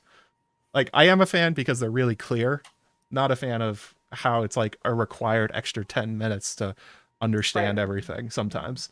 Right. That's fair. So let's see here. What are we doing next? We go to the training yard. Training yard was kind of a quick one. I thought it was very sweet that Jace was so excited to be back here because clearly he's associating the training yard with Harwin. And so is Luke. Where like it comes up in their conversation. Jace is excited. He's picking up the weapons. He's like, look, this is where you tried to swing the mace. And then Luke's thinking about, and he notes that like everyone's looking at us. So both of them associate this place in the Red Keep with their father. Yeah. Which was sweet and also kind of sad because Eamon's there, and Aemon is a fucking psycho. Just a little bit. Oh my god. A little bit of crazy. He's just got that, like, he's got that murder eye, like, where he's just, like, at all times thinking about the crimes he's about to commit. Like, I was talking to Maester Mary and Maddie in their Slack a while ago, and we were talking about how when, well, it was after last episode, when Aemon bonds Vhagar, like, kind of, like, he gets, like, that subtle shiver that, like, comes across him and stuff, and we're like, what if that's the spirit of Visenya? Yeah. Like, just overcoming him, and like that warrior that like, you take my eye, I'll take, you know, like I'll fight you back. Like, what if that's truly, you know, like the start of the dance, if you will, like the spirit of Visenya, her energy. I don't know. It just like, he seemed more like a sweet boy, and I don't want to say anything else because we're going to get to spoilers and stuff, and I don't want to do that. But, like, it seems like there's a definite change, and this is the Aemon that we will know and love and hate and love and hate. Yeah. And also he has crazy eyes, crazy eye the entire episode. He does not blink. I don't think he blinked the entire episode. He has his eye wide open, and he's always staring at Luke and Jace. Also, almost always I felt like at Luke specifically, like, you did this to me, and it's like, dude, it's been how long at this point? Like almost 10 years. Like, get over it. Like 6 years, yeah, or so. 6 years, yeah. Not over it. Okay, so not quite a decade. I'll forgive him that. Hasn't been a decade yet. And it's interesting parallel here between Jace and Aemon, because while Jace has been trying to improve his mind and make himself ready to rule, Aemon has taken the other path, and he has dedicated all his time to the training ring, which impressively, despite having only one eye, he beats Criston Cole, who, and I don't think Criston's pulling his punches. He's trying.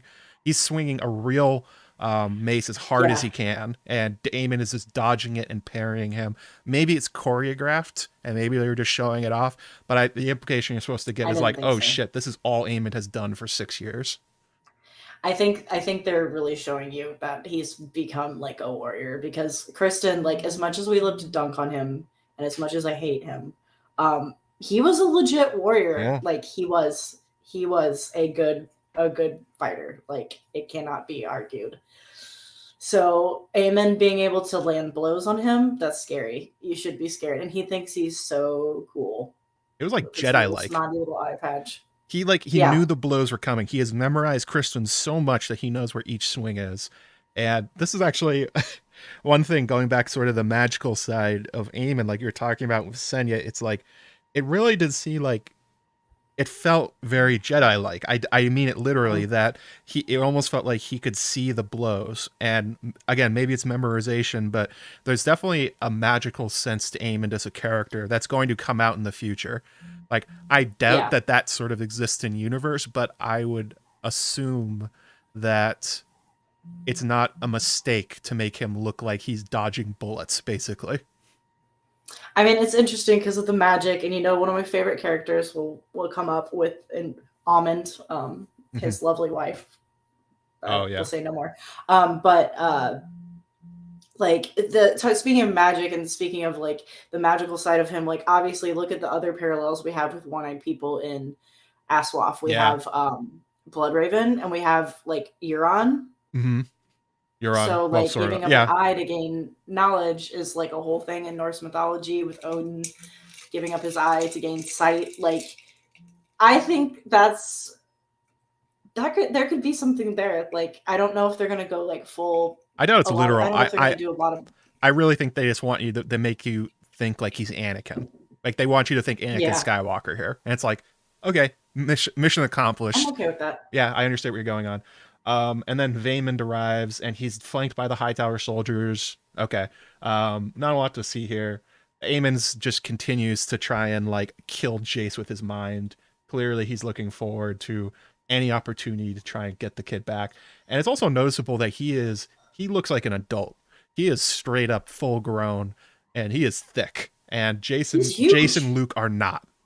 They are pretty No, scrawny, which is surprising. Aemond, like the spirit of Visenya again, like giant, powerful person, I guess, took him over, and he's even taller than his younger brother or his older brother, excuse me, Aegon. So Mm-hmm.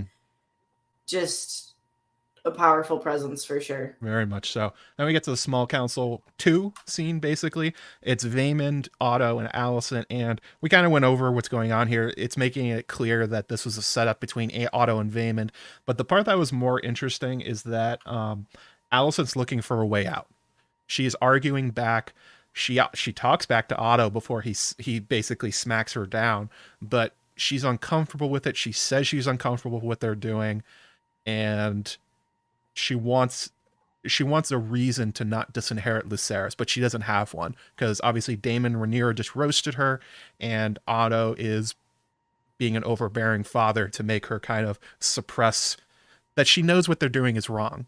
Even if Luke is a bastard, which obviously he is, she knows that what they're doing is theft, and she's uncomfortable with it. Right. Which good for Alicent. Again, like her guilt. Yeah. Right. A lot of guilt. Yeah, there's a lot of guilt. A lot of guilt.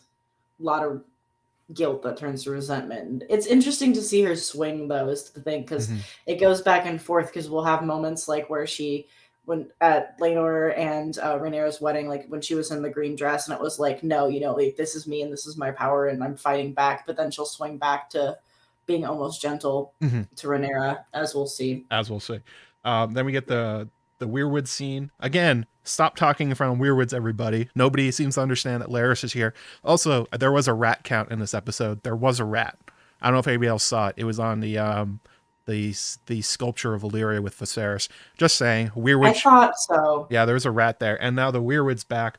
Rhaenyra and Rhaenys, basically, Rhaenyra begs Rhaenys to back her.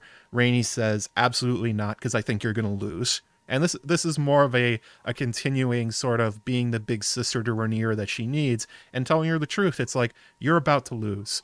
The Hightower's about to absolutely wreck you. You're probably going to lose everything. I can't afford to be on the wrong side of this, even if it means losing Driftmark. So I'm sorry, I can't help you. And Rhaenyra, though, she makes the offer that can't be refused, that actually is. She offers to marry Jace to Baela and Luke to Rhaena. No, it's the other way around, isn't it? Wait. Baela to Jace. I think it's Baela to Jace, yeah. Rhaena to Luke. And and it actually stops Rhaenys. She's like, that's a really good offer. But again, she's like, I'd be killing them to do it. So I can't. Yeah. Yeah. And she's lost so much at this point. Like, she has worn black, I think, since every shot of her since the funeral. Like, she's still mourning very much so. Second silly hat time. There we go. Ooh. This one doesn't actually fit anymore. This definitely does not fit on my headphones. Looks great. Okay, like this. This is what we're doing. Do it. We're doing it live. Thanks, everybody, for slamming the like button. I don't know. If you guys keep slamming it, we'll think of something else. But thank you, everybody. So let's see here. And Rhaenys, again, she spurns Rhaenyra to action by telling her the truth and using her keen political mind. It's like, you got to do something, Rhaenyra, because you're screwed. Rhaenyra does something. She goes to Viserys' room, thunderstorm outside, the thunder cracks sound like dragon roars. It's probably intentional. They may have mixed them in order to create that. And she basically begs Viserys, who doesn't even know who she is at first, he calls her Alicent, and says, do you think the Song of Ice and Fire is true? And if you do, and if you think it's important to unite the realm, if you think I'm the one that can do it, I need your help, Father. I need you to stand up and protect me and your grandchildren, or else or else this is over, or else I'm going to lose everything. And it's like, you can see it actually gets through to Viserys, which was surprising. Yeah. He seems so out of Do it you that think he it heard her. was? Do you think it was because he had been asleep for a couple hours, so the milk Yeah. of the poppy had kind of like worked its way out of his system, so he's a little more lucid, he was a little more there? Because I mean, like he just had to have been just in constant pain, Yeah. his face like that and everything. Like even in moments where he's not on milk of the poppy, he's still probably struggling to form sentences because of how much pain he's in. And man, that got through to me. That hit home with Rhaenyra Yeah. talking to her dad like that, like stand up for me.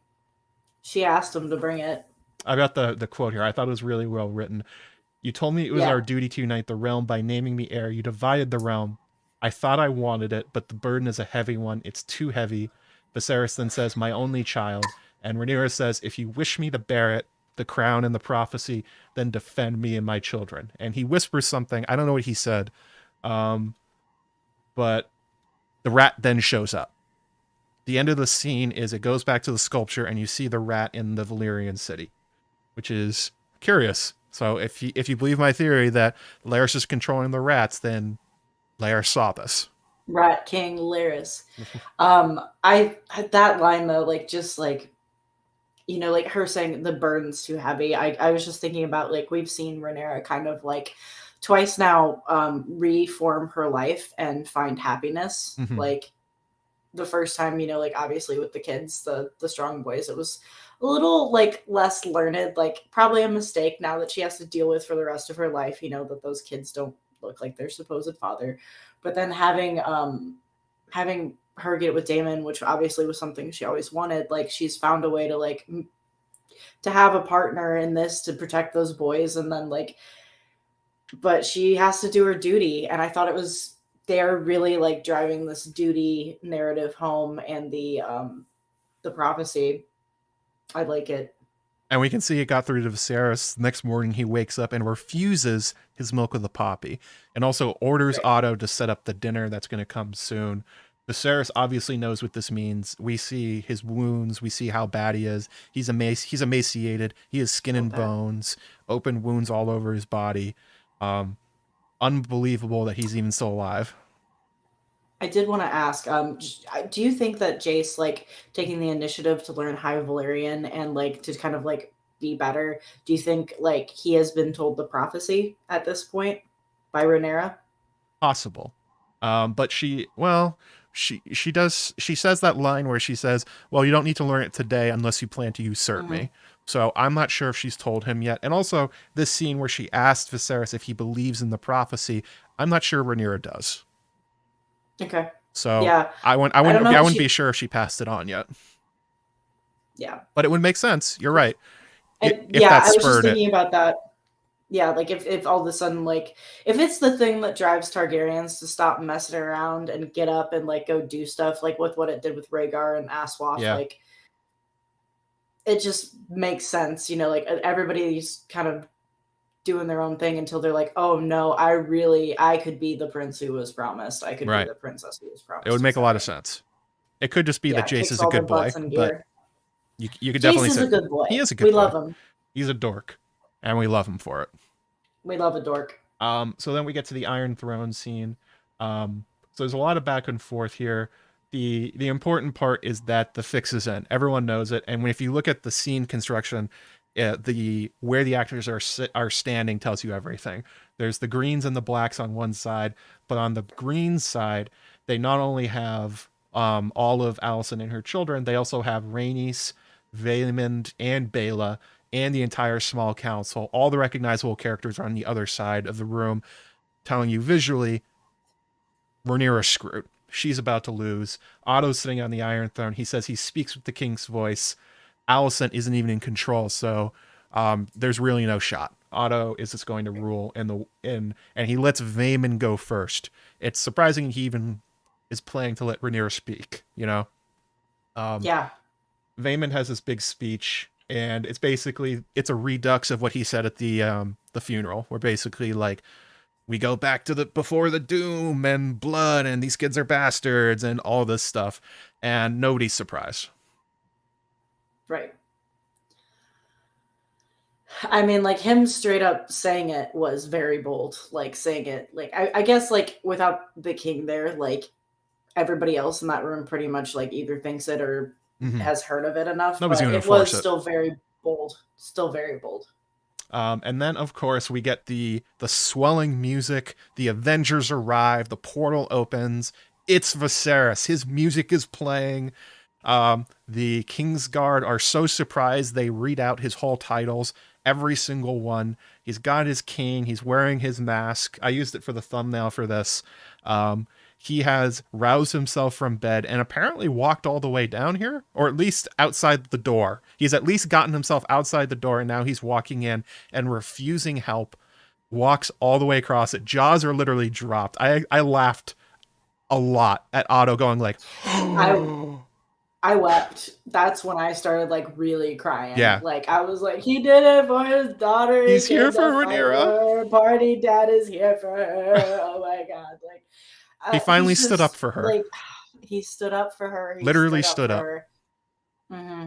Um, I feel like he's kind of stood up a little bit before, but never that boldly. Never like willing to fight that hard, yeah, or at least put in that much effort. I should say. huge Like amounts of effort. when It looks like it's killing him every step. Um, the reaction was also pretty good. Was Damon? Damon is the one. He looks down in a way. It kills him to see Viserys like this, but he's proud of his brother for actually getting up and doing it. And when he walks up to Otto and says, "I will sit the throne today," they pan over to the Greens, and every single one of them goes, "We're done. We just lost." yeah.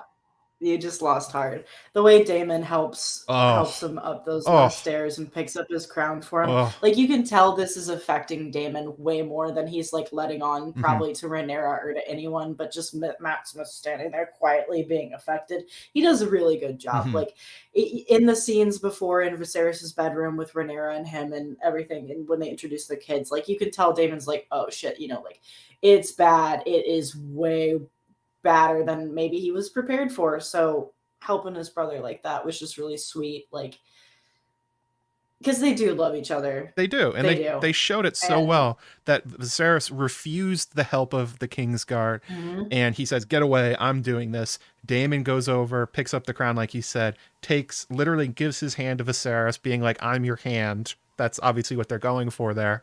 Viserys looks up, sees Daemon, and accepts his help. And then as he sits down, Daemon very carefully crowns the king. And it kind of shows you that this is one of Viserys's biggest mistakes. It goes back to episode 1, where That's a good way to how put it. Daemon said that I would be your hand, I would be the one to look out for you no matter what, and you've let these leeches into your life. And Daemon, he has a lot of flaws, and he's a wild card, and he's a murderer, and he's chaotic, and he really does do a lot of horrible things, but he would never do them to Viserys, and I think he showed that here. Right.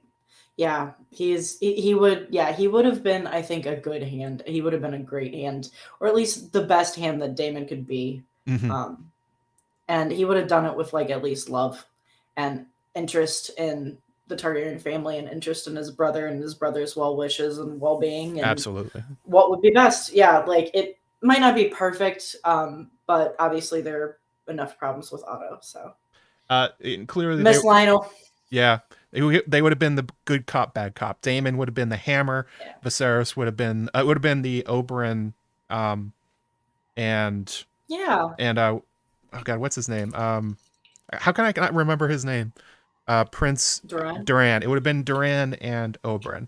That would have been the relationship, and it basically what he's doing for Rhaenyra. But it's a fork on the road that Viserys screwed up on. But clearly, here the show is telling you that for all of his flaws, Daemon would have done a good job, at least for Viserys. He is not out for his throne. He loves his brother.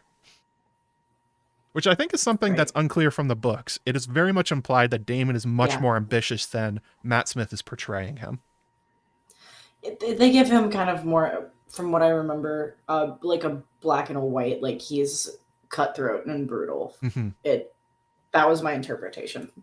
But I again, like I mentioned earlier, like liking to see the shades of gray in here. I like to see people humanized, for sure.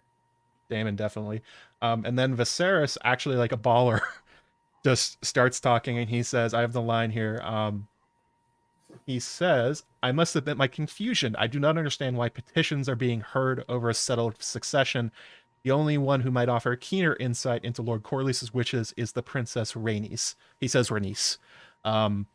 Also, this is quite clearly that Viserys has not lost his marbles. He understands this isn't about Lucerys. This is about Rhaenyra. And he's asking Rhaenys, what are you going to do about this? And she honestly looks taken aback that anyone's asking her what she thinks. And she seems really inspired to see Viserys and Daemon doing this, which oh, go ahead. Oh, no, I was just gonna say the way Viserys like is like I must write this like later when he goes to bed, like right after this, like I think like that was like I kind of screwed my cousin too, so I'm gonna listen to her because this is all about her husband, who would know better than than his wife what his actual wishes were for the inheritance of Driftmark. Like, I think it was kind of like a nod to that because he was kind of on a kick where he's like, this might be the last time that I get to speak as the king and get to make a real decision. Like, I'm going to go out good. Like, especially since they had the previous episodes, they were talking about, like, he's like, what will my legacy be? Like, well, how will I be remembered? Do you want to go out in a good way where you're like trying to right the wrongs that you may have made and the wrongs of your family past, or do you want to be, just let your wife and her dad do it? And I think it means a lot to Rhaenys that Viserys doesn't call on Rhaenyra. He says, you, my cousin. Yeah. This he's like you said, he's righting a lot of wrongs, and he knows that Rhaenys wants a voice, and he gives it to her and lets her decide what happens with Driftmark, which I think was surprising, especially for Rhaenys, and it inspired her to say, ever my husband's will that Driftmark pass through Sir Laenor to his trueborn son, Lucerys Velaryon. His mind never changed, nor my support of him. Her support did change. As a matter of fact, the Princess Rhaenyra just informed me of her desire to marry her sons Jason and Luke to Lord Corlys's granddaughters, a proposal to which I heartily agree. So Rhaenys completely turns the boat around. She is decided to tie herself to the Blacks. Whatever happens to the future, she's on board with Rhaenyra and Daemon, and it's that quote that Corlys said back in one of the early episodes, where like, when a storm's coming, you can flee from it or you can sail into it, but doing nothing is basically the wrong thing. And Rhaenys decides to sail into it. Yeah. Vaemon, though, what does Vaemon think of this, Sanri? What does Vaemon think about Rhaenys' choice? He thinks that's the wrong choice. Oh, a little. He definitely thinks that's the wrong choice. Oh boy, Vaemon, what are you doing, buddy? What are you doing? He doesn't want his family name to go to a bastard son. Like, is the simplest way to say it. Like, right at this point, like, he's upset. He wants it for himself, but he chooses to say the wrong things for sure. Also, he's wrong now. The marriage will ensure that the Velaryon line will rule in 2 generations. Yeah, the marriage makes it a moot point. Moot point. Like, it's staying in the family. The kids are going to be on, like, they're going to be the next king or queen of Westeros. Like, at this point, the Velaryons just your won. Your family gets big time. But Vaemon can't handle that. Calls the kids bastards and calls Rhaenyra a whore. And Viserys actually, this was something I was surprised at. Viserys stands up, pulls out his dagger, and says, "I will have your tongue." I'm like, is he getting down from the throne? Is this where he falls? It's like, no. We get maybe the grossest thing I have ever seen in Game of Thrones. Holy shit. That was gross.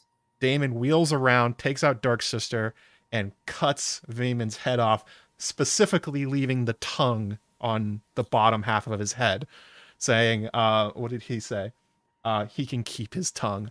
Completely badass. And it's like flapping like out of the poor guy's bisected head. That was rough. Like, they've put us through a lot of things. Like we've seen a lot of like the mountain spoilers for Game of Thrones. I think this was worse. The mountain that was bad to me. I don't know, maybe because it was eyes, but this messed with me. It was gross. Also, like props to Valyrian steel though, because that shit is right through like butter. Like right through. Yeah. No. Also, one thing to keep in mind is that Daemon baited him. Daemon whispers, "Say it." Say it. He stops. He stops on the B, and Vaemon's gonna hold back. He's not gonna do it. Say it. And Vaemon takes the bait. He knows Vaemon really well. Also, from the their campaign down in the Stepstones, obviously. Stepstones, yeah. He knows him. They know each other. He knows his temper. He knows he can bait him. Also interesting that Vaemon didn't go to the Stepstones with Corlys. Clearly, he stayed at Driftmark. I'm guessing plotting to do exactly this the whole time. Why didn't he go to battle with his brother for this? He was planning to go after his grandchildren. Probably. He doesn't seem like a good-intentioned fella. No, seems very self-interested. Yeah. Extraordinarily gross. Aemond looks weirdly like almost aroused by it. He's like, hoo, cool. That guy's head got cut off. Did you say Aemond or did you say Aemond? Yeah, I think he looked. Yeah, Almond Targaryen. Yeah, Almond looked very excited. He looked at like that, and he was like, "You can do that. You can just kill people? Oh, cool. Like, is that my daddy? Are we sure that that's not my daddy?" Well, Allison? He looks like him. Mm-hmm. I don't believe that theory. I think it's cool, and I like people to speculate whatever they want. But he really looked at Daemon like, "Oh, like we're gonna have a problem someday." Like, I think it's great what they're setting up there. Wink, wink. Someone in the chat said something funny. They said suicide by Daemon. Maxim Howard. Yep, that's what happened. That was suicide by Daemon. Daemon knew what he was saying. Although after the episode, his actor kind of taunted Daemon, like the actual actor, and said, "Well, he didn't come at from Daemon from in front of him. He attacked him from behind, as like a point of pride." And it's like, all right, I guess so. Better than that. Yeah, it was a point of pride for Vaemond. He just had a bad day, and then he had no more days after that. Right. Then we get the surprising scene with the Silent Sisters. We can just go through this one quickly. Basically, Rhaenys is standing over Vaemond's body being prepared, and she doesn't say why she's doing it. Orwyle tells her like, "Hey, this is gross. You don't have to be here." And her and says like, "It's bad luck to look at the corpses while the Silent Sisters are doing it." And you kind of get an insight into Rhaenys, and she says, "The stranger has visited me more times than I can count, Grand Maester. I assure you, he cares little whether my eyes are open or closed." And I think this kind of goes back to the conversation she had with Corlys, where she blamed him for his ambition killing their children. And I think she's sort of reflecting on the fact that this was an ambitious move. She could have given up Driftmark. She could have given up on and given it over to Vaemond and lived out a quiet life, but she pushed her chips in with Rhaenyra and the Blacks going forward, and I think that's kind of what she's reflecting on. She's like, how many more corpses did I just doom by helping out Rhaenyra? It was a real duty kind of moment, like, like where it's like, I want this and I want these things, so it's like, what's the price that I will pay? Like, how much will I give up? How many children or spouses or people that I care about do I have to lose? And it's kind of like you just said, like, how much of it is her ambition left too? Because I think we were very clearly like shown earlier, at least it was suggested that it was like Corlys who still was hanging on to this, like still Rhaenys. She's still kids will be on the throne. She's still in. She's fully side Blacks, like you said earlier, by like choosing this and standing up and doing this. Like, she has thrown her chips in for sure.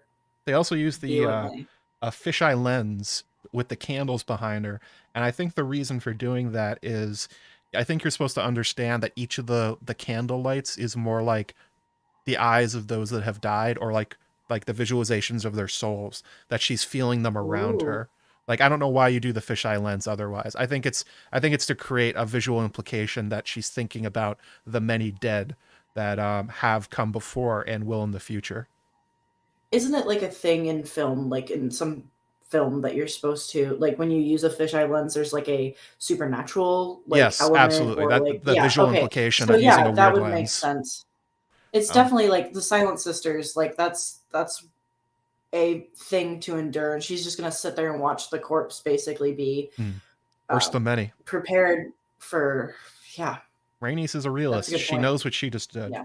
She's Yeah. probably doomed Jace, Luke, Viserys, Aegon, Baela, Rhaena. She knows she's gonna bury a lot more people before this is over. And I think that's what And I that mean was about. I'm sorry, what'd you that's say? her. I was gonna say that's Vayman is her Yeah.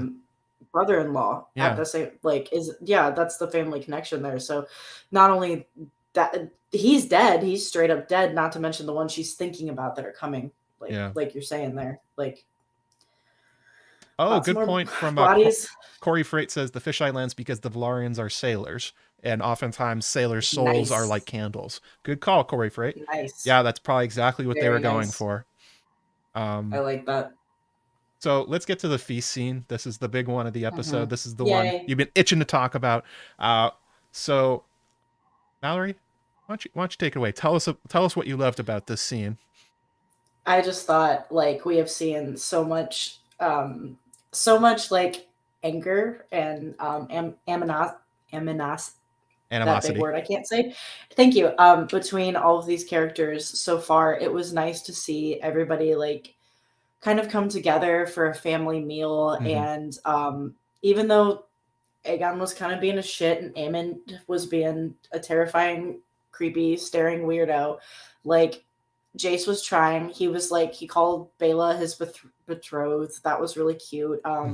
It was good to see like Viserys. He worked really hard that day. He stood up for Rhaenyra. He thinks he like did a good job, and he's like, it's okay for me to die now. Like, I can Absolutely. go now. Like, after this feast, and there's a nice, even the way Rhaenyra toasted Alicent was very like, it was big. It showed, I think, growth from her, because she's like complimenting the queen. She's trying to be kind. She's like, okay, I won, but I'm still gonna try. And I think it's like, I don't know if she was trying like for a selfish reason where she was trying to like show off for her dad and make it seem like everything was okay, but or if she was trying for like a genuine, like, we used to be friends. Because some of their moments, like, they keep doing all these like, we used to be girlfriends, Alicent and Rhaenyra, and it just kills me every time because it's like, what could have been. I know, yeah. The ship is real. I said it.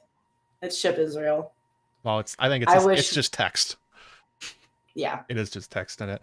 And I think you're right about how the scene starts with them sneaking glances at each other, where one looks up, the other one looks down when they notice, and then Rhaenyra looks up and Alicent looks away, and they do that like 3 or 4 times back and forth. And there's also a visual clue that Alicent has sort of been like exorcised from the evil, that she's happy that that Viserys has quashed this, because she had been wearing her business hair basically like really pulled back, and now it's back to streaming down the back of her head. Not only that, the 7-pointed star necklace she was wearing, she's wearing a much smaller one now. And I think you can sort of read that in terms of Alicent feels the guilt lifted, that she's not that she's kind of coming back to who she was. I would say some of it, like, definitely some of it. I don't know if it can be forgiven, but I definitely think that they were both looking for a way to bridge or heal, or at least somehow lessen the rift between them. Because I mean, like, I don't know if you've ever been in a fight with somebody that you're very close to, that you've known for a very long time, but that is hard. That is one of the worst things. And they went through it so young, and they're kind of like navigating all these adult waters by themselves. So from an emotional perspective, like, I feel for both of those ladies very deeply. And the fact that they could get over themselves for a moment and be like, look at our families.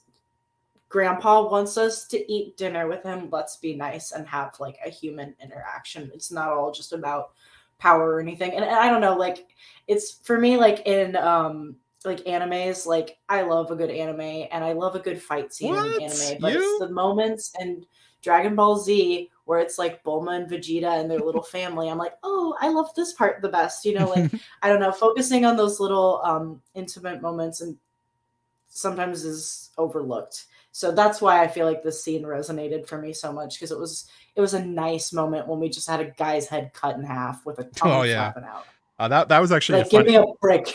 that was a funny part of it, where Allison says a prayer before it, and she mentions Vayman. You hear Damon laugh.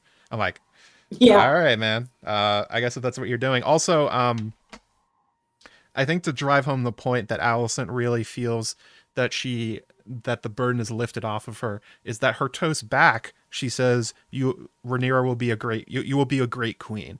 And everyone at the table understands what that means, that Allison surrenders.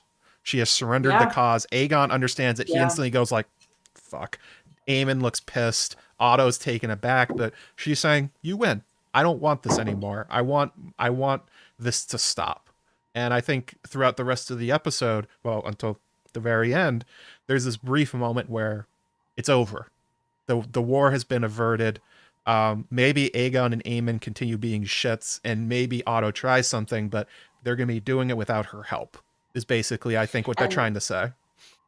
Wouldn't that have been like a nice way for this all to go?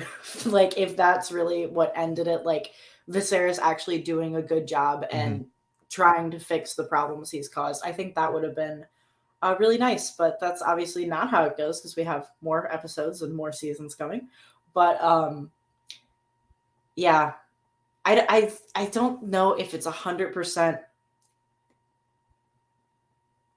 Never mind. That was a different thread. Okay. Carry on. All right, fair enough. You also mentioned earlier that Aegon is being an asshole this entire time. He mentions 3 times basically to Baela that, like, you know, Jace is a virgin. He doesn't know what he's doing. I do. I'm such a player. I'm the guy that just raped my servant because I'm Aegon and I suck. He wants you to know he fucks. Like, apparently Aegon he fucks. in Congratulations, man. Shutter Congratulations, shades. Aegon. You fuck. Hoo. Cool. Good luck on that one. Baela looks like she's gonna punch him in the face. She actually does later in the episode, later in the scene. It's actually really funny. But Jace stands up for himself, and he's not taking this shit from Aegon. And his line back is, "You can play the gesture if you wish, but hold your tongue before my betrothed." And he says it seriously. And Aegon kind of backs down. Aemon's like, "All right." It comes up again. Aegon again goes up to Baela and says, "You know, if you want to know what pleasure is, you know, I can do it." Jace slams his hands down, stands up. Aemon stands up too. Clearly is about to fight to break out.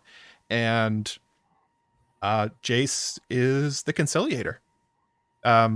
He doesn't back down from Aemon. He backs down to duty, and he toasts Aegon instead, gives him a punch on the shoulder, gives him one of those, and he's like, little tap punch. Like, he's like, we're not doing this. Like, I made my point. Shut the fuck up, Aegon. But like, and he says the line that I think was genuinely very good, and it's the one that Viserys basically says, like, "Well done, lad." Let me see if I can get this one. He says, it was cute too that he, like, or not cute is not what I'm saying, but it's like with their dad Harwin, like, overreacting, like, and like letting those boys taunt him and drive him on. It's like, look at Jace, he's learned kind of like a lesson. He's like, good boy Jace. Good boy Jace. I got it. So he says, "We have not seen each other in years, but I have fond memories of our shared youth. I hope as men we may be friends and allies. To you and your family's good health, my dear uncles." Perfect line. Way to go, Jace. Although, okay, so this is where things get interesting. This is where things get magical. After he says this, and Viserys bangs his cane down and he says, "Well done, my lad," Helena speaks up. Sort of. Did you hear what she whispered? She said something about beast under the floorboards. Beware the beast under the boards. Beast. And she does it in the same voice she did with Aemon's prophecy, the same voice that she used when she was talking about the threads and the hand turning the loom. So the show has dropped us a third prophecy out of Helena. I was trying to figure out what it was. Actually, I was talking to Joanna Robinson, and we were theory crafting this about, like, what could this possibly mean? Her first, our first thought was blood and cheese. Yeah, I mean that's I where mean, my brain went. no Like, spoilers about what that means, but anyone that knows I what blood and won't. cheese is, it's like it would make sense for Helena to be talking about that. But actually, I think we're gonna have to do a spoiler section right here. Okay, Okay. everybody in the chat, we're gonna go for some spoilers right here, like pretty big ones. So if you don't want to hear what I'm about to say, mute it and then wait like 30 seconds and then come back. Okay, Do everybody ready? another arm gesture when it's clear. We're doing spoilers right now. Spoilers. Joanna's idea was that it was about Jace's death, that it was about getting shot with the crossbow. The beast beneath the boards, a scorpion being shot into Vermax's eye. I was like, I think you nailed it, Joanna. That makes sense. I think she got it. I think she nailed it. I think that's what they're going for. The beast beneath the boards, the scorpion. Who spoke right before Helena gave her Jace. prophecy? And that was the thing that got her onto it. I was like, when she talked about Aemon's eye, it's because it was about him. And it's like, so she's reacting what Jace said, and then instantly says this thing about the beast beneath the boards. It's like, that's my headcanon until we figure out otherwise. I said to Joanna, I'm like, why do I have a YouTube channel doing theories? I think you just came up with a really good one. I'm sure she'll probably say it on her podcast. I'm sorry if I preempted everybody. Go listen to her on The Ringer. It will probably be on House of R, is the one where she talks about spoilers and stuff like that. Definitely go check it out. Okay, so spoilers over. Done spoilers. Spoilers are over. But otherwise, yeah, that's just, it's another prophecy to figure out. I talked about it in my video the other day that Helena's going to keep doing this. It's a challenge from the showrunners. The first two were easy. This one's hard. And they're making it hard, and it's vague, and I don't know what it means. Chad is saying it's the rats and the floorboards. That was the other implication. It could be about Laris. It could be about... That would be interesting. I don't know which way it's going to go, but it's going to be fun to figure out. I love puzzles. Yeah, we'll figure it out. All right, no more spoilers. No more spoilers. Oh, sorry. Super chat here from Cam Cobain, $5. Aemon seems so composed and calm the whole episode. He carries himself like a true functional psychopath. Absolutely, he does. Thank you for the super chat. He, somebody in chat said that he actually did blink once during the episode, but that might have been it. I don't believe you. I don't believe you. Show me proof. Just staring the whole time. Yeah. He's got such an intense look, that actor. Just the way his he always looks like he's smiling. It just it's unsettling to me. It's like he's wearing a mask. That's basically what he's doing. This is my human face. Yeah, before he goes crazy. Was there anything else really good about this? Oh, I also Helena then toasts to Rhaena and Bela. Helena, you are the best.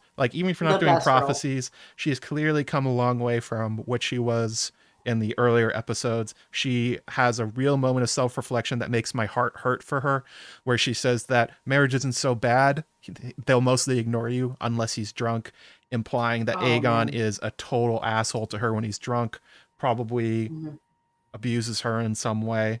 She seemed very upset about multiple ways. Yeah. He does. That kind of guy doesn't just stop with servants. He probably does it to his wife too. Oh yeah, absolutely. That would be a way that he would learn what he could get away with easier, I think. And she has to listen to him in the way that he's being raised, And the other thing that I thought was very sweet is that Jace then gets up and asks her to dance, which was, okay, so the Greens, Aegon and Aemond took this as an insult because she had just burned Aegon publicly. And he's feeling like a shit about it.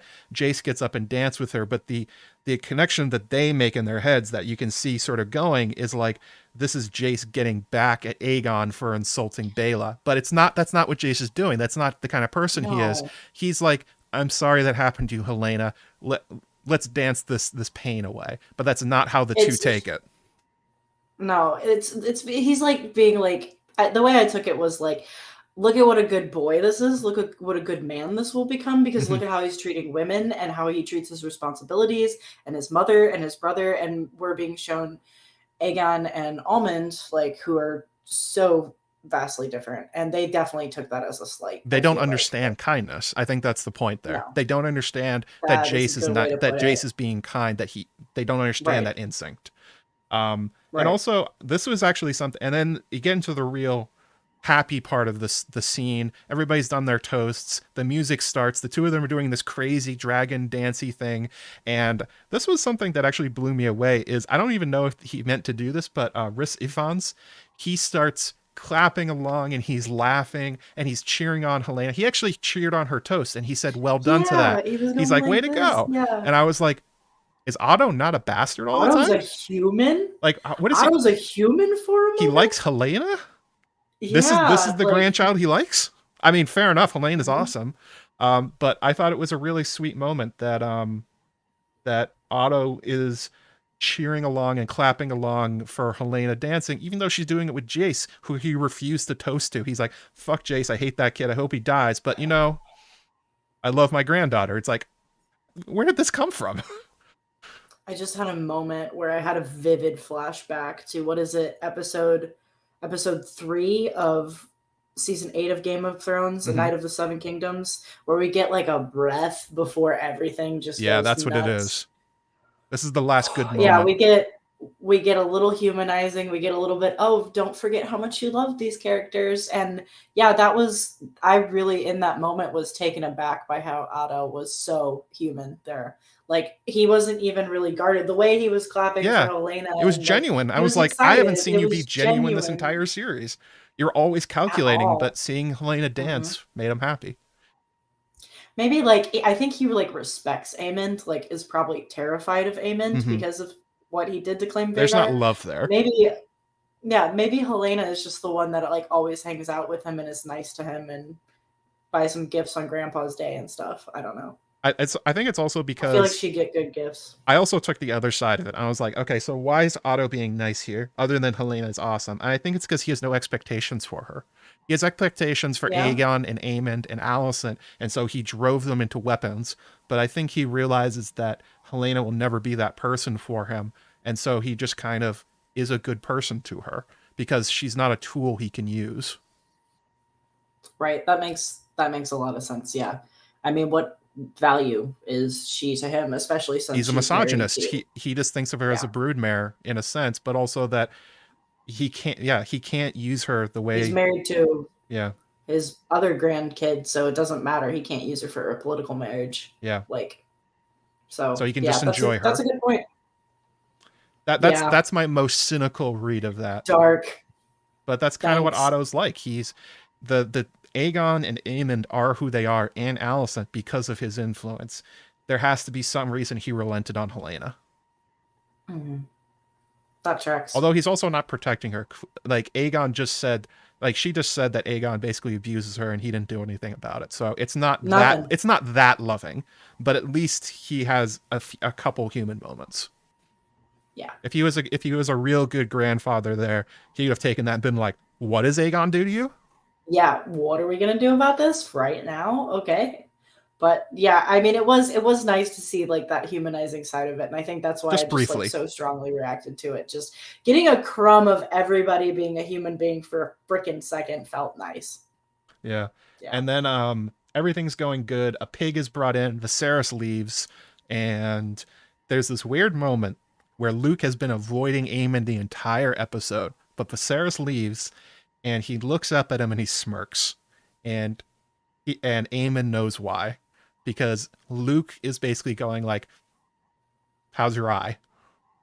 That he has not appreciated how he's been treated this entire episode. He knows that Aemond has it out for him. And he's like, you've trained all this time to lose that eye. You're not getting back because I took it. And that's kind of that's kind of like a very Harwin sort of attitude. You really think that's what Luke was? That was his. What was he smirking at otherwise? In that moment, I didn't think he was like specifically smirking. I think he was just a kid who was happy. Oh, interesting. Okay, so maybe that's how Aemond took it. Okay, let me rewind that. And then Aemond was like, "Oh, you're smirking at me, you little shit. You took my eye." Because Aemond's obviously not over his eye loss. Oh, the pink dread in the chat. Only Shadowkin. That's what it was. It was the pink dread. The pig. That's what he was smirking at. It was the joke. Oh. Yeah. Okay. He was laughing at the Yeah, so pig. I'm an idiot. I'm sorry, guys. I got that wrong. It was the pig. yeah, he's a Oh, kid enjoying the happiness and like just laughing at the joke, and Eamon obviously is gonna read that the wrong way because he's a little bit of a psychopath. yeah, and he does The pink dread. the pink dread. So it shows that even if you have the opportunity to watch the episode ahead of time, you still miss some subtext. Lot going on. Brain's working in overdrive. Thinking about trees. Thing about trees. So Aemon stands up and he gives the final tribute to the health of my nephews, Jace, Luke, and Joffrey. Not using their formal names, he's using it's a little bit of a trick from Aemon here. He's like, oh, yeah, they're my nephews. I like them. I'm using their nicknames. Not so. Each of them handsome, wise, and then everyone holds their breath. Allison in particular, she's like, don't. And he Don't says, do and it. strong. And Don't do it. a Vaemond vibes here. He is going for the throat. He is pissed off. He's particularly disappointed because he was expecting to get inherited today. He was expecting to be next in line for the Iron Throne after Aegon and his children at this point. And this was a huge blow to him and to their side that Alicent just gave up and that Viserys just beat them. And all of this bubbles up, and it's kind of like the same thing that happened with Vhagar, where Aemon's is kind of like overwhelmed with his feelings and can't pull them. Jace stands up and yells, "Dare you to say that again?" I think this is quite clearly they're replaying the scene where he lost his eye. This is exactly the same insult. And the kids or the Kingsguard, or at least the guards, have learned to control the children when they start fighting now, so we don't lose another eye, thankfully. They learned that quick when they got in trouble for that. I thought the thing that was crazy about it is they get separated. Alicent's like, what are you doing? Why are you doing this? And he says, it's only a compliment. Do you not think yourself strong? And Jace throws a punch at Aemon. But I think the thing that really hit me in that moment, other than that punch, boom, is that Aemon doesn't move. Aemon just goes like a Terminator. I'm like, oh, shit. Real straight psycho shit from our boy over there, for sure. Like, oof. Really doing a good job leading up to where he is, like, mentally and emotionally, I feel like. Oh, good point from the chat. Kristen Cole wasn't here, so nothing crazy happened. I thought it felt like an okay episode, more so than normal. He was only there once. Krispy Kreme wasn't there. After he throws the punch, Aegon then grabs Luke and slams him into the table with a really sadistic look on his face. Again, this is letting us know that Aegon is a terrible, terrible person. He enjoys inflicting the pain on Luke in that moment. Even though he had nothing to do with the previous fight, he just wants to hurt Luke. And he's angry about getting disinherited, or not getting inherited, I guess. But I think the thing that was most interesting is if you look in the background, Baela is going for blood. She gets up from her seat. She starts charging, and Rhaena grabs her and holds her back. And it's like, that is a perfect encapsulation of their two personalities. Baela is Lena. She is fire and blood. She wants to go after the two of them. She threw the punch before. She wants to do it again. She's not afraid of Aemon. She's not afraid of Aegon. She's going after them on behalf of her cousins, who she doesn't really know that well. I'd say there's been a lot of time in between now. Well, they would know Rhaena really well. They wouldn't know Baela super well. She's been at Driftmark as a ward, so. Oh, I'm sorry. I was completely thinking of the wrong thing. Yeah, she has been there for quite some time. You don't think they like write each other letters? Like if you were a twin, though, wouldn't they write each other letters? Oh yeah, the two of them are very close. Rhaena knows exactly what Baela's about to do. I thought it was interesting that once again, Baela is totally willing to fuck up Aemon on a She's second a warrior. time. Yeah. She definitely got that from her dad and her mom. Yeah. Like, she is Daemon's daughter. And Lena. She is both of them. She has that fire side to her. Definitely. It's the most Euron thing I've ever seen. Aemon was Euron Crow's Eye in this episode. This is exactly what he would do. He also taunted them. This is exactly how Kristen Cole got Harwin to out himself. He knows exactly how to push the buttons. Very Euron-like. Very good. Yeah. Super sticker from Joseph Newhouse, $2 and a hippo eating the 1-up symbol. Thank you, buddy. Appreciate it. Oh yeah, we haven't seen their girls' dragons yet. I don't know if we're gonna see Moon Dancer and Morning. Not this We won't season. see Morning until like the Veil Yeah, so time, it's gonna like be when we quite a go to the while till Veil. we see Morning. We may see Moon Dancer, but probably not this season. I think we're gonna get Moondancer, Dreamfire, Sunfire this season. We've glimpsed Sunfire and Dreamfire, but Definitely not Moon um, Dancer. Moon Dancer's pretty small at this point. yeah, I mean Oh she no, never gets very big. yeah, She only gets to be as big as a warhorse at the biggest she gets. yeah. So Dragon knowledge, yeah, dragon bringing it in. correspondent.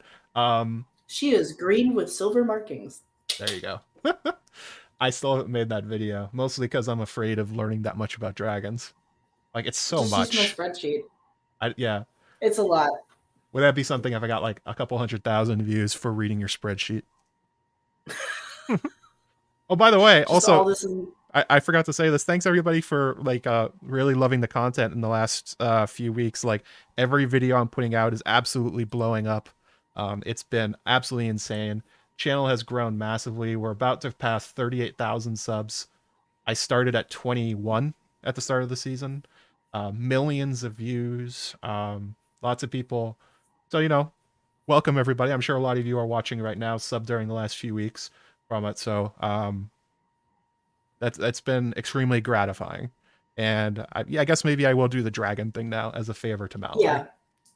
As I say this, I realize that she's pearlescent white accented in green. I'm sorry. Excuse me. Pearlescent white is so different than silver, get them confused. But yeah, I mean, as far as the dragons go, I think we've seen most of them that we're going to see. I was really expecting there to be a big premiere for Sunfire and Dreamfire, but we got them glimpsed going back to King's Landing. So I think they have more things planned for them. I know that we have to see Luke's dragon. Not going to go into why, but we will have to see Luke's dragon Arax soon. Arax is going to show up, and so we've seen Vermax. Yeah. We've seen Vermax, and Arax would be just a little bit smaller than Vermax at this point. But the colors of Arax, which we got confirmed through a Sam Hogg tweet, the artist who did one of the yearly calendars, the colors were white with yellow eyes and gold eyes and yellow flames, which is what George's team said. But they did change Vagar from being bronze to being jade green. So it's interesting. I'm open to these changes, but it kind of like makes my encyclopedic knowledge of the colors like not so valid anymore. I'm like, it's valid. Or for the ones we even have colors for. And it's also one of those things where I feel like George has thought about Vagar's colors either so much that he just can't decide, or not at all, where it doesn't really matter. And I'm the crazy artist, like it matters. He said in that interview that he basically doesn't think about the colors except to differentiate them. So he probably just thought in his head, well, Vagar's so iconic, I don't need to. Yeah, I mean, like I've said this before, but like Aziz and Ashea have asked him straight out twice in the years past, like over the past 5-6 years, like what color is Vagar? The first time he said, like I've said that before, and he said this to Aziz, and Aziz was like, I really don't think you have, but okay, I trust you. Yeah. And then the second time they were with him at like Worldcon, I believe, in Scotland. And they asked him at the dinner table, Aziz had gotten up and gone to the bathroom, and Ashea is texting him frantically, like, come back, he's talking about Vagar's colors. And he said, I quote, Vagar was pale. Okay. So then we get the calendar like the next year, and we're like, this is a bronze dragon. This can't be Vagar. And turns out he changed his mind. Yeah, so I think he just, it's an important dragon. I'm guessing change his mind. I'm guessing both are true, and that she was bronze, but as she got older, she turned pale. Hoary old bitch. Yeah. As like she got old like a dog. Started getting white in the face. Yeah. Dogs get, like, my dog is turning silver. He's 6 now. He originally was all black and tan, and now he's getting more silver in him. It happens. Yeah, that's true. Creature's age. Get back to finish this up, because we've been going No, it's okay. It was a total accident that you were on for the one episode with no dragons. I had no idea. I'm upset. Well, there'll be more dragons in the future. There will always be more dragons. The thing is, in the books, this whole scene with the fight and Aemon's speech is sort of played as the moment that broke the back. Like, there's no going back from this, in a sense that like the relationships are broken, but it's not really, because Alicent and Rhaenyra, instead of doing what they do in the books, basically come together and be like, we'll smooth this over. Like, I'm sorry my kids were a shit, and they both say that to each other. And Alicent Yeah. genuinely says, like, don't, like, stay. Don't go back to Dragonstone. Like, you have a place here. Your father and me want you to be here. And Rhaenyra's like, I will, Alicent. I'm just gonna drop the kids back off at Dragonstone. I'll come back. We're gonna work all this out. Everything's gonna be great. And you can see the friendships back. That after all these years, like, the animosity has really melted away in this one day. And most specifically for Alicent, Rhaenyra hasn't really changed. I mean, she did apologize. She's kind of the same person she was at the start of the episode that she is at the end, except she has a lot more warm feelings for Alicent. But Alicent has a drastic change from start to end. Thinking about what she did with Diana, whatever actually happened there, to this scene, night and day. She has totally flipped. Yeah. I think the opportunity for a forgiveness and a repairing of that can be very healing, especially for her who has been through so much that she didn't. Well, it can be argued she did kind of want to do what she did, but also like she doesn't really have a choice in any of this. She has to do what her father says, then she has to do what her husband says. So it's like having an opportunity to heal that would probably feel very, very good for her, who is obviously suffering through so much guilt, as we were talking about earlier. Literally, the 7-point star shrinking, her guilt shrinking. Ooh, yeah, nice visual metaphor there. It's got the big film eyes. That's why HBO pays them big bucks. Yeah, the big shill dollars, all as they demonetized the video the other day. They copyright you all the time. Being a big fandom shill isn't actually profitable, it seems. It's a labor of love, and it's not worth. You don't profit off it, I should say. It's worth it, but you don't profit off of it. It just makes things easier, like that kind of thing. And then we get Mysaria showing up. This one came out of nowhere. I think it was just to remind the audience that she's alive. Otherwise, it didn't really do much. We found out that Talia, the redheaded servant, is basically spying for Mysaria, and basically has told her everything about Diana and Aegon and the fight in the Red Keep. I don't know what for. I don't know what, like, Daemon. The only information that could be interesting that could be given from her to characters that don't have it is if she tells Daemon that Aegon raped the girl and then something happened to her. Otherwise, everything's known to all the other characters. I think it's just a reminder that she exists. I don't think there's any interesting information there. I think they're setting up what's to come with what we got a glimpse at in the next episode preview. Specifically, there was a blonde baby boy. I think that she might be involved in some of the knowledge of potential bastards. Maybe that's got to be it. I don't know what else. Like, everybody was in the room for the fight. Everybody already saw what Viserys did, so the only information is Aegon. So I guess that's it. Yeah, something about that. Okay. Super chat from Maura Lee, $20, just a show of love and support for all the content. Thank you, Maura. Really appreciate it. As always, coming through in the clutch. So then we go back to the end of the episode, and this is where I started crying again. As you said during your breakdown of the feast scene, Viserys expended all of his energy. He gave it all up today. He is on his deathbed. You can hear the death rattle. He set everything right in his eyes. He mended the schism between Rhaenyra and Alicent. He ended Otto's attempt to take over Driftmark and by extension the inheritance of Rhaenyra. He's like, I have done everything. I can go. And you see this actually really sweet scene from Alicent. This is something Rhaenyra said during her toast. Is she said, you know, nobody can deny that Alicent has been a fabulous partner to Viserys and has cared for him every step of the way and only has the best intentions for him. And it's true, because you see her here, no servants around. She's still wearing her party dress, but she jumps into bed with him. She grabs the milk of the poppy. She wipes him off. She readjusts his bandages. Like, there's a lot of care there. Like, a lot of people have compared that marriage to Robert and Cersei. Cersei would never do that for Robert. No. There's true care. Like, would she have to do that even? Like, she would not. It's like when we were shown earlier where she makes them leave because they're bathing him too hard and she bathes him herself. Like, she does not have to do that kind of manual labor as a queen. Like, she doesn't have to do that. But Excuse me. She does. Because she loves him and because she cares about him. Or if she does, she may not like love him in the way that like Rhaenyra loved Harwin, but I think Yeah. she like at least respects him and cares for him enough. You know, they have a form of love for sure. There's a definite way to play that scene so it does not look as wholesome as it is. There's nobody that she's not performing for anybody. Viserys is out. He's literally about to die. Nobody's ever going to see her doing this kindness for him, and she does it anyway because she does care. Yeah. And I think that's something that I'm really glad that they put into the show that is not in Fire and Blood. That Fire and Blood, you really get the sense that Alicent really just uses Viserys for kids, and there's not a lot of love there, and that it's all about ambition. And you see here that no, much like Daemon, there's a human on the other side of this, which I thought was a very interesting choice. Unfortunately, it all goes to shit, doesn't it, Mallory?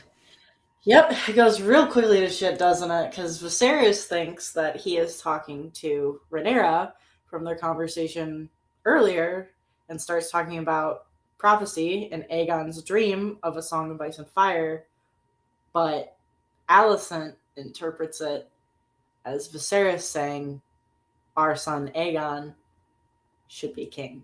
And the way it's phrased at first, I'm sure you have it in here, where she says or he says like, you ask me the truth of it or if I believe it or whatever, like that could be like the legitimacy of Rhaenyra's children's. I highlighted the part for you. Yeah, thank you. He thinks he's disinheriting Rhaenyra for Aegon to unite the realm against the cold and the dark. You know, like, it's you're the one. You must do this. Please do this. And Alicent is like, it hurts her. Like, you can see her like recoiling, like, really? Aegon? Like, after all of today, like, you're going back on Rhaenyra, but she's like, all right, I guess. She seems so like, fine, okay, fine, you know, like, all right, cool. When she's like going out, she's like, I'll do it, my king, or whatever. Like, she's just like, fine.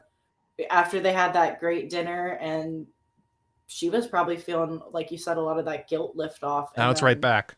That 7 point star's growing. She's gonna do horrible things milk of the now. Poppy, man. Yeah. It's heartbreaking because Viserys did set everything right. He averted the war. He averted the conflict. In one day, he finally was a good king. And then in the last second, just kind of fumbled it. It is interesting. I don't think that Alicent understood the context at all. I don't think she knew what he was talking about. More just he said the prince that was promised and the winds from the north. I don't know if Alicent's going to put that together to mean like the prophecy, because she didn't understand what he was talking about with Aegon and the dream. She knows that he has prophetic dreams because he's told her. But I guess that's, she's going to interpret it as he's talking about his dream and that he's like, this must happen. The one I told you about in years past. That's what she understood. I don't think she understood the full context. And I don't think she ever will, unless she suddenly goes into a big book reading session and like, who's she going to talk to? Is she going to tell this to Aegon? Maybe. But I think the important thing is that Alicent is a character who is dutiful, and if you give her a cause like Otto has, she's going to do it because she believes in them. She's a person that has, you know, a real sense of purpose. You give her the purpose, she's doing it. And now she has one. And it's to fight Rhaenyra, to make Viserys' dream come true as she sees it. And boy, is that the wrong person to give that purpose to. Oh my gosh, yeah. Couldn't have picked worse. Couldn't have picked worse. It's she's doing her duty and she's honoring her family, like, but it's her son. She has to be responsible for him. It's just would Viserys would probably never have a reason to tell Alicent other than what he shared with her about, you know, like the dream that he had about Aegon and the dream that, you know, like where it comes from and stuff. But I I don't know if this is my own like assumption, but I had a feeling maybe that like maybe the Targaryens wouldn't be so loud talking about this prophecy. Like it might be the thing like we were talking about this earlier in the season where it's only passed from ruler to heir. So I don't think he would have much lean to talk about it, maybe or like a reason lot. to. Like it is. Yeah, or reason. Like, yeah. It just makes him seem Unless it's weird. Like Rhaenyra, who's in on it, is like this sounds like I don't bullshit. know. Like, are you sure, Viserys? Like, are you sure? Like, do you really believe this in your heart, or is it just like a thing you're doing out of duty? That was her question. Yeah. Because Yeah, clearly that was a she doesn't. question. Like, she struggles with it. She goes back and forth. She's like, I kind of believe it. I kind of don't. Like, I have no idea if Aegon was right. Like, just because somebody carved a thing into a dagger doesn't mean it's true. That kind of thing. But, she's asking him because he has dreams too, and that's the point of it. Yeah. And boy, they really twisted the dagger on that one. Speak of the dagger, I don't know if you heard this. After Alicent gets up to go away and we get to Viserys's last moments, they pan over to the dagger and the metal's singing.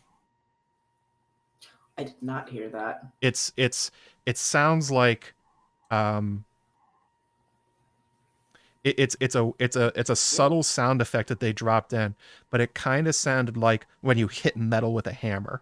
Like it rings. But it also had a sort of a melody to it, like the Song of Ice and Fire, like it was coming out of the dagger. I don't know if that's literally in the scene, but it was for us to hear that this moment of destiny, they included the sound effect to tell you that the dagger is singing. The Song of Ice and Fire is being heard. And it kind of makes you wonder why. And they did the same thing in the last episode with Helena. When she did the thing with the spider, they added in a fantasy magic spell whoosh behind it. I put that in my video. And it's like, if you listen back to the soundtrack, it's I'm sorry everybody. You hear the sound of the ocean and you hear people kind of chatting, and then all of a sudden it goes whoosh as she does the hand on the spider thing. The same thing here. The metal is singing, which kind of bleeds into the idea of like there are definitely people that think that Valyrian steel swords are alive, and I wonder if I mean, blood magic is a thing. We're getting told more things about, like the blood maid. What was the word? The new fantasy word we said we were given when it's like the dome where all the blood mages do their magic. We were given this Anagrion. Yeah, like they're adding in all this, like the blood aspect. We're getting to see more magic stuff.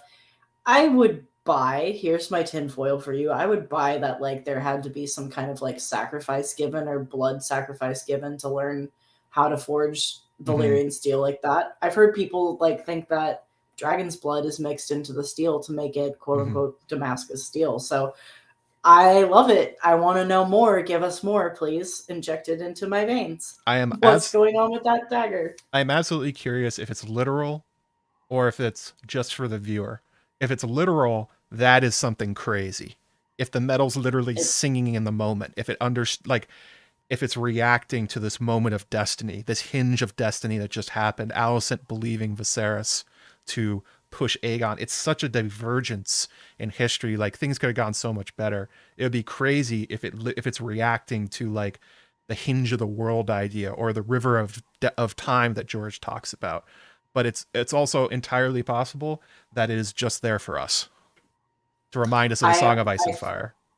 I think it's there for us. But it's probably just there for us. But I would like the idea that it's real. I like it.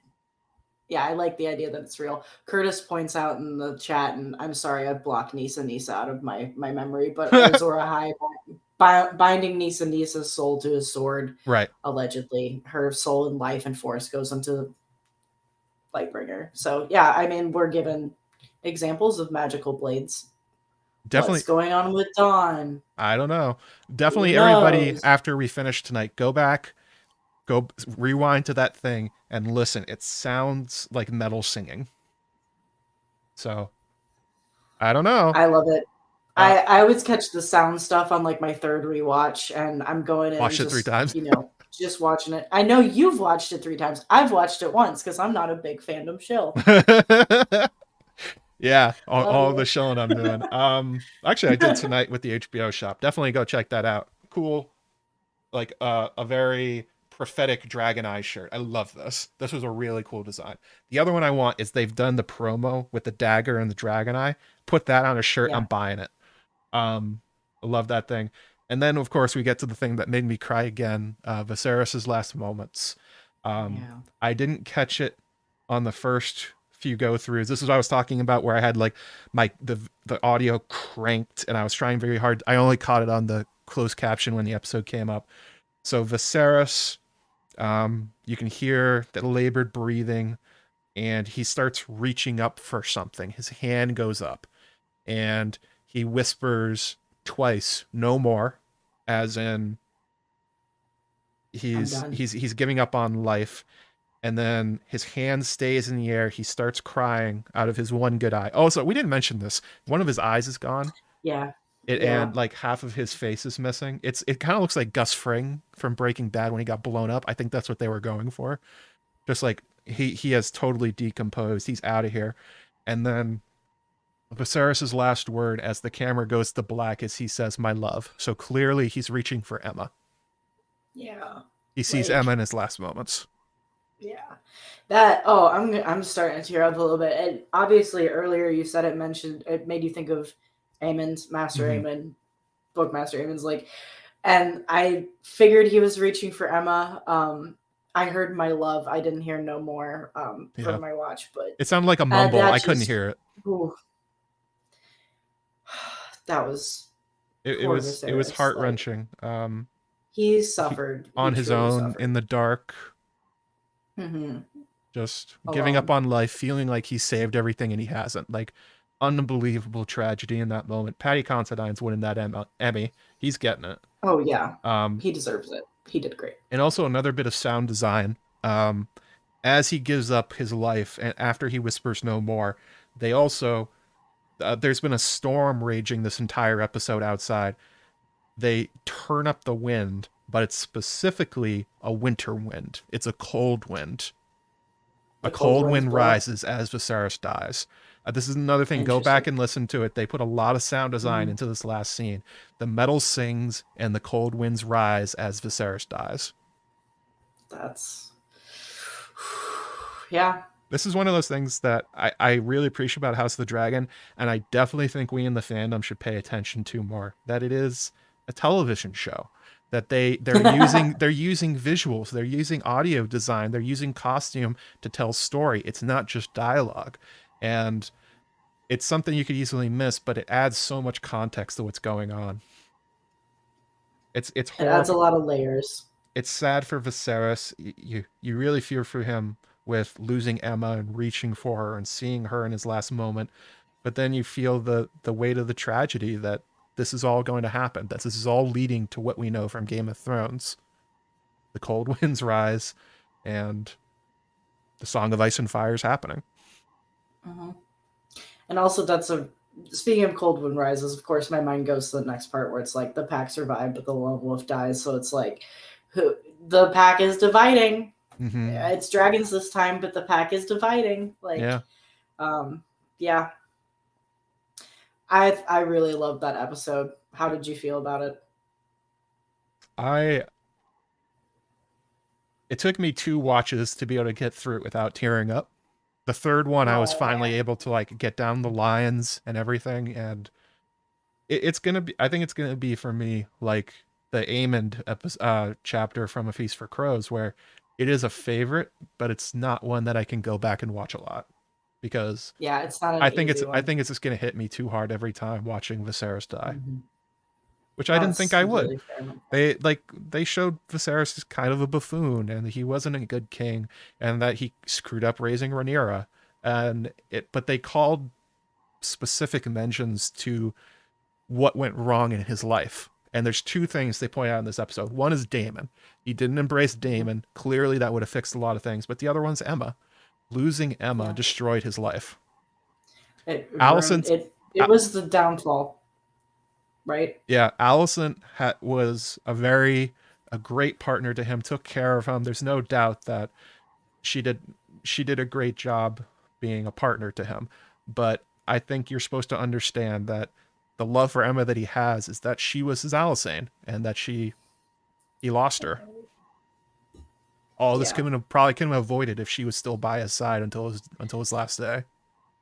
And his own guilt about that situation, because Yeah. he knows his involvement in it. He knows it was his choice, Mm-hmm. and he lost him, or he lost her, and he also lost his son.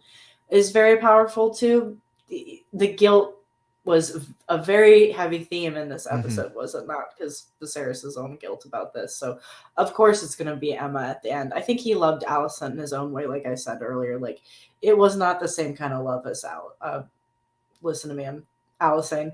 It was not the same kind of love as Emma, for sure. You're right about that one. Good call in the chat. Amy Collins Russell says he was wearing Emma's ring in the last scene too.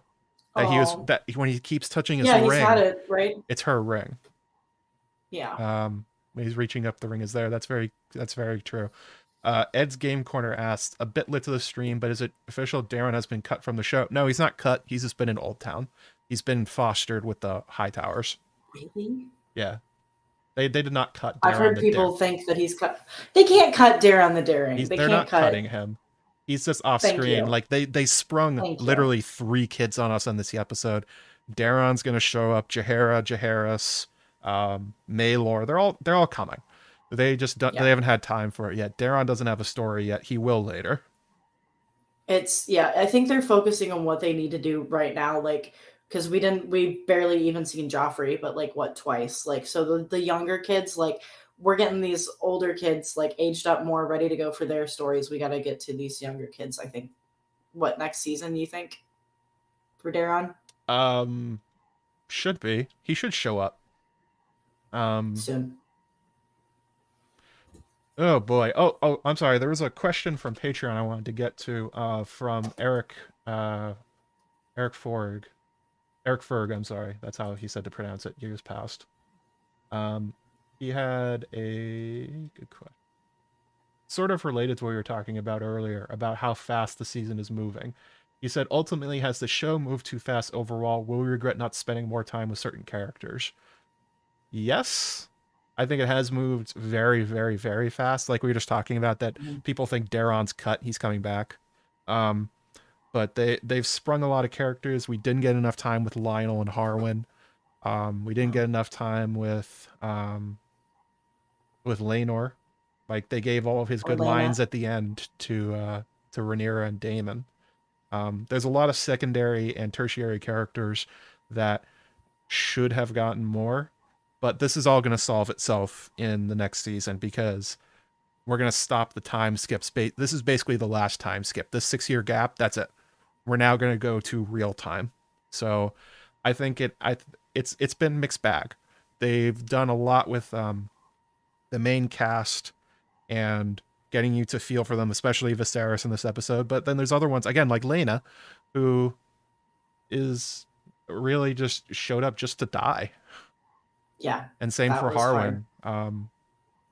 Lionel, they gave a lot of stuff to. I'm sorry, go ahead. I was just going to say, we were robbed of a Harwin Rhaenyra sex scene. Truly deeply robbed. I loved Laena so much. Like, I want more as a fan for it. I love what they're doing with it. So of course I want more interactions.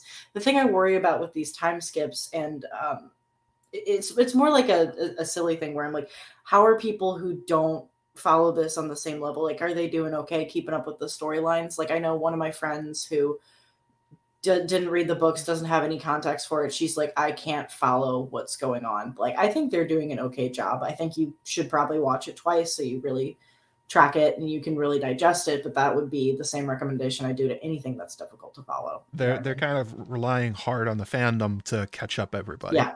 Which, I mean, I as I talked about earlier, you can probably see from my videos over the last month or so, a lot of those that have really taken off are just deep dives on particular characters, and I think that kind of shows that people are hungry for the information.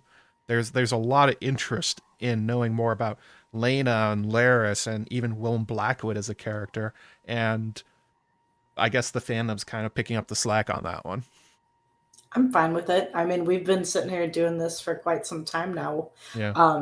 And the thoughts that people have had, like we've had this story for long enough where like people will come to the same conclusions or they'll come to the same thinking, and then it's talked about and discussed and back and forth and back and forth. So these tinfoil theories are the things that like the fandom has like quote unquote figured out with things. It's interesting to see that develop. So now all the new fans or the people discovering it for the first time have like this deep dive access. Like, how many hours do you want to spend on YouTube listening to Joe Magician? Apparently a lot. Would you like to lose a week of your life to Joe Magician? Yes. Like, please. The answer is yes. Come in. The water's warm. Yeah. There are trees. Speaking of which, you got a super chat here from AIARA.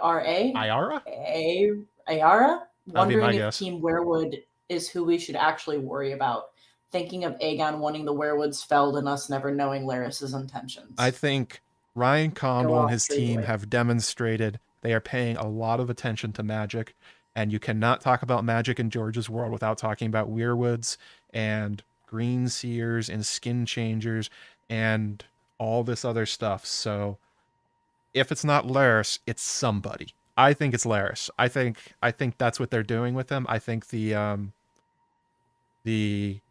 the visual stylings they've done with him, like with the Weirwood and the rat and all that other, and the firefly connecting to Helena with the bug connection. I think that's what it is.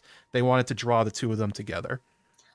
I appreciate how quiet it is. And it's like it's barely there. It's barely there. So again, is it something they're kind of like doing it for us, or is it something that will have implications further down the story in ways we didn't understand before that could be tied back to? Yeah, I mean, I'm trying not to spoil anything, but I think it's very interesting, and I think it's very nice how they're doing it. I like definitely because I like to think that if Larys is the Green Seer is true, or even just a skin changer. I've been saying Green Seer is shorthand, but either one. Mm-hmm. I hope, if it is true, that one of them saw the video I put up before they even put the Weirwood thing and went, shit, already? This was Joey Wizards is on it again. We were trying to be subtle. How did this dick figure out before we even put in the Weirwood thing? And it's like, you guys didn't think about the fact that I obsessed over the Strongs for like 2 years straight. They didn't know that they had Mr. Strongboy out there just like making the Strongs his brand. Trees and Strongs, you've got his attention. Ooh, a rat. Yes. I get annoyed when I get comments on videos where people like say something that I'm about to say, and then they go back and edit and go like, "Oh, you were about to get to that." I'm like, "Yeah, I know." Like if I was one of the writers, and seriously, if somebody pulled that literally out of nowhere just for fun and it ended up being right, I would be frustrated. Right. Especially because it's not obvious. It's so in the background. But you do have the ability to do that, though. Like you disassociate yourself enough from like your obsession from Aswaf to like look through your TV glasses and be like, here's exactly what's going to happen. You've done that a couple times. It's always a good time. The prophecy stuff. Actually, Egg Sex, who was in the chat earlier, he made that meme. Did you see that one where he quote tweeted somebody where it was like, make up a guy, and the guy was somebody who secretly writes for a TV show and then starts a YouTube channel making up theories so he's always right, and he's like, this is Matt does this. I'm like, this is Joe Magician. Oh, only you can learn this power if you two give up hours of your attention to stupid shit from Fire and Blood. Oh, but it's so fun. It's so fun. Like, that's the best part of this community, in my opinion, is like getting to hear everybody's theories and ideas, and when we all come together, like, and it's discussed further and more things are figured out. Like, it's cool. I appreciate it, for one. For one, appreciate it. Yeah. I have never been this right this often. This doesn't happen. It's been kind of crazy. Every time. I'm like, I think it's awesome. The amount of people that after the Lara Strong thing, it went viral first and then the episode came back. The amount of people that went back to it and said like, Matt, why? How did you get this? I'm like, I don't know. Seemed like a good idea. Well, it makes sense. I like the Strongs. I like trees. I was paying attention. Yeah, it's like if there was a dragon clue, like if we were given something as a clue.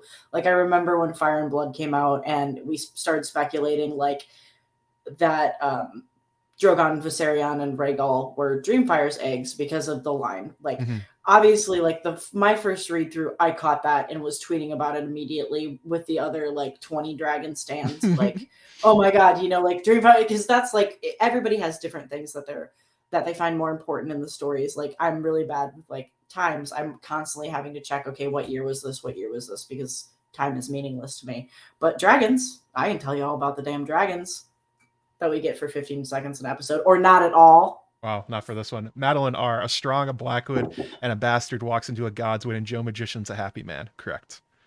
I think that's a good point, though. It is weird that they're hitting all my interests. Like, they're hitting them exactly, which is... When we had the when they were standing around talking about the dream, and then there was like, it was like 3 for 1. I remember like messaging you on the Slack, like, they wrote this episode for you, Matt, like very clearly. This is the Joe Magician. It was my episode. Aemon the Dreamer and the Pyre and Blood. Yeah. It was like, it was Pyre and Blood. They just put that in the episode.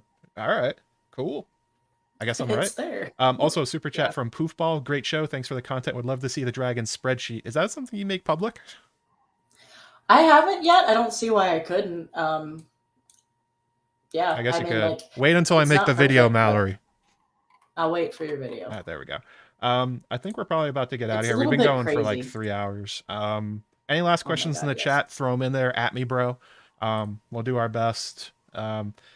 Also, that was a very conceited few minutes from me, so sorry about that, guys. But it really, like, you look back at a lot of my videos, I make a lot of like wild theories, and most of them I have no expectation they're going to come true just because of the nature of them. Like, we're never going to hear if Brandon's bastards are real. That's just a fun mental exercise, and that's what most of them are. Like, they're just fun mental exercises for me, and it's just like one after another. It's like, all right, do I have it? Like, I don't know. It's weird. We've got it. 2022, the year of Joey Wizards. $2 from Iara again. I'm guessing that's how you pronounce it. Didn't correct me. Both Brendan and Lair seem to kill a lot of targs. You're damn right they do. There's nothing the children like more than killing dragons. They sure love killing first men and Andals. I don't think it would be any different for Valyrians. Morally, who gets sea smoke? Well, spoiler. Big spoiler. Adam Velaryon, but he hasn't showed up yet. But I don't know what's going to happen because as far as I know, a dragon cannot have 2 riders. I've never heard of it before. They made that clear. They made that clear in the show too, where they're like, a dragon bond is for life until one dies. So, I mean, there's a theory out there about how Adam... Yeah, Laenor comes back as Adam and just pretends to be somebody else, I guess. The ages wouldn't work, though, because isn't Adam supposed to be like 18 or something, and Laenor would be like a 35-year-old man at that point? Also, like, his brother is Alan. Adam and Alan are brothers, so that wouldn't make any sense. But I don't know. It's curious. Either Laenor has to die, or they're going to change something major about how dragons work with their riders. Which I don't know how I would feel about that. I might get upsetty spaghetti if Sea Smoke, who me and Egg call a family dragon because he bonds to Valyrians, if that gets changed, I'm gonna be a little bit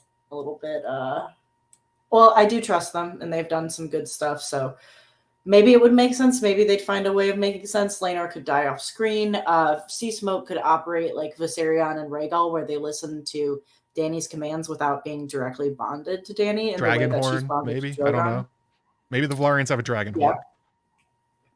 A seahorn. Yeah. That big shell and Driftmark, clearly it's just a dragonhorn. I guess that's one way you could do it. They definitely say that's the way the Valyrians used to control dragons. They would direct them with magic horns. So if you wanted to, that's a way to do it.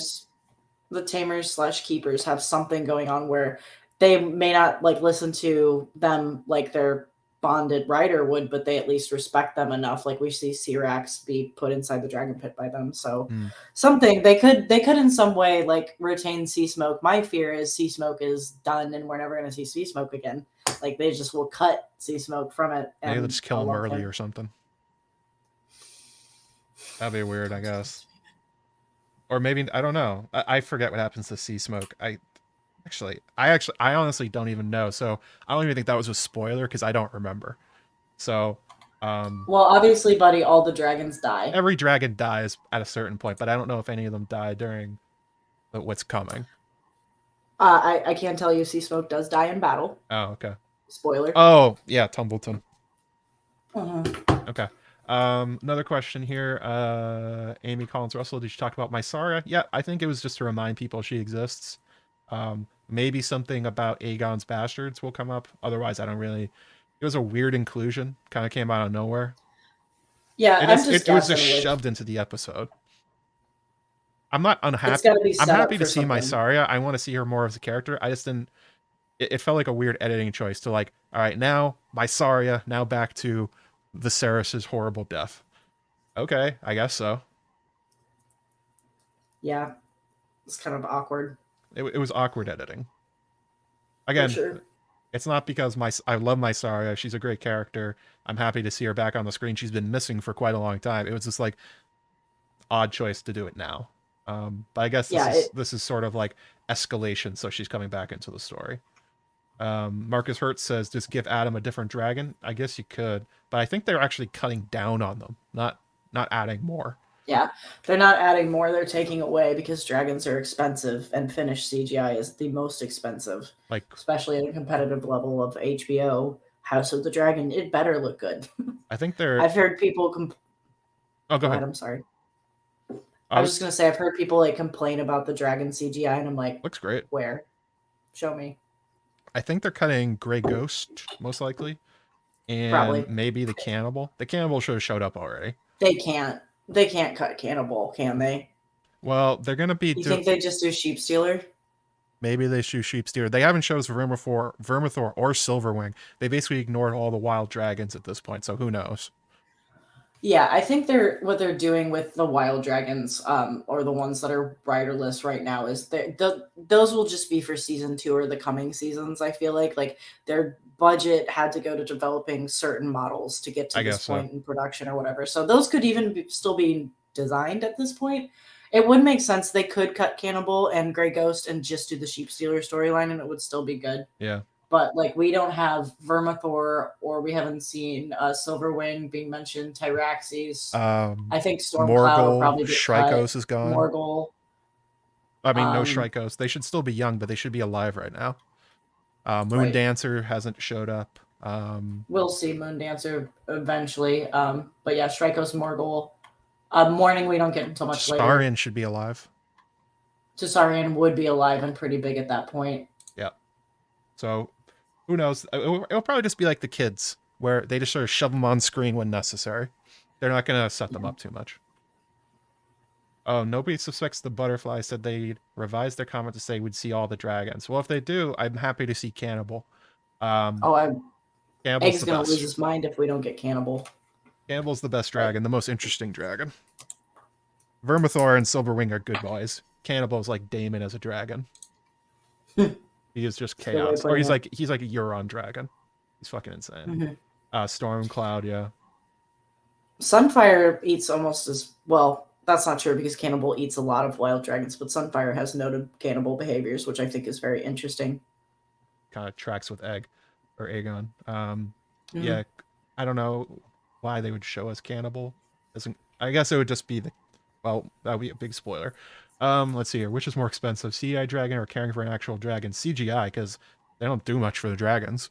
If they're on Dragonstone, they let them do whatever they want, and if they're in the dragon pit, they just throw pigs at them or goats. So let me just say this gently. It would break your brain to know how much like one shot of a dragon would cost. Like millions. Just for the small amount of like backgrounds I do, like I know like what I get paid to make them. I know like what the company pays us, and then they pay more people to paint on top of them, and they pay more people to animate in them. It's like the amount of work and time that's going into these dragons is a lot of money. Like, yeah, very true. It's crazy. IR in the chat video about wild dragons. If I do that, it'll be off-season stuff leading into season 2. But I mean, clearly my favorite is Cannibal. So if I was going to do one about him, it would be that dragon. But there's I don't know. Sheep Stealer's okay. Grey Ghost we know nothing about. He likes fish. Grey Ghost likes fish. Yeah, it's only 3, right? There's only 3 wild dragons. Yeah, it's only the named wild dragons. And then there's Silverwing and Vermithor, but we already know about them from Fire and Blood, so they don't show up for a long time, so not a big deal. Actually, no, that's not true. They should show up. Soon. Let's see here. Anything else before we get out of here? Gotta set Mysaria as a Red Keep spy so she can leak Viserys' death to Dragonstone. Oh, good call, Universe Factory. So that's what that was for. Good thinking. I like your eye for detail. I think you just nailed that one. She's gonna narc to Daemon that Viserys is dead. Talia's gonna find the body. She's gonna tell That's a Mysaria. good call. Mysaria's gonna write That's a good write a call. letter. Yep, nailed that one. Good job, buddy. Good job. The dragon Shishmoke. Shishamoke. Yeah, just gonna have a second Silverwing. I hope they have Laenor come back. Madeline R said Laenor coming back boldly with a different name, claiming the boys are trueborn. Like, if the solution to free up Sea Smoke is you kill Laenor, then just let him die. Like, what's the point of saving him to let him die off screen in SS? If you're keeping him alive, don't Gendry him. Use him. Yeah. Yeah. I mean, like, if they're gonna give us a moment, you know, like for the gays, like to like truly like celebrate and be like, he gets to live. Like, don't kill him off screen. You've already done enough queer baiting with Alicent and Rhaenyra. Like, come on. Just I'd be curious if Corlys has spent 6 years in the Stepstones, not fighting but looking for Carl Corey. If he's trying to hunt him down. That's interesting.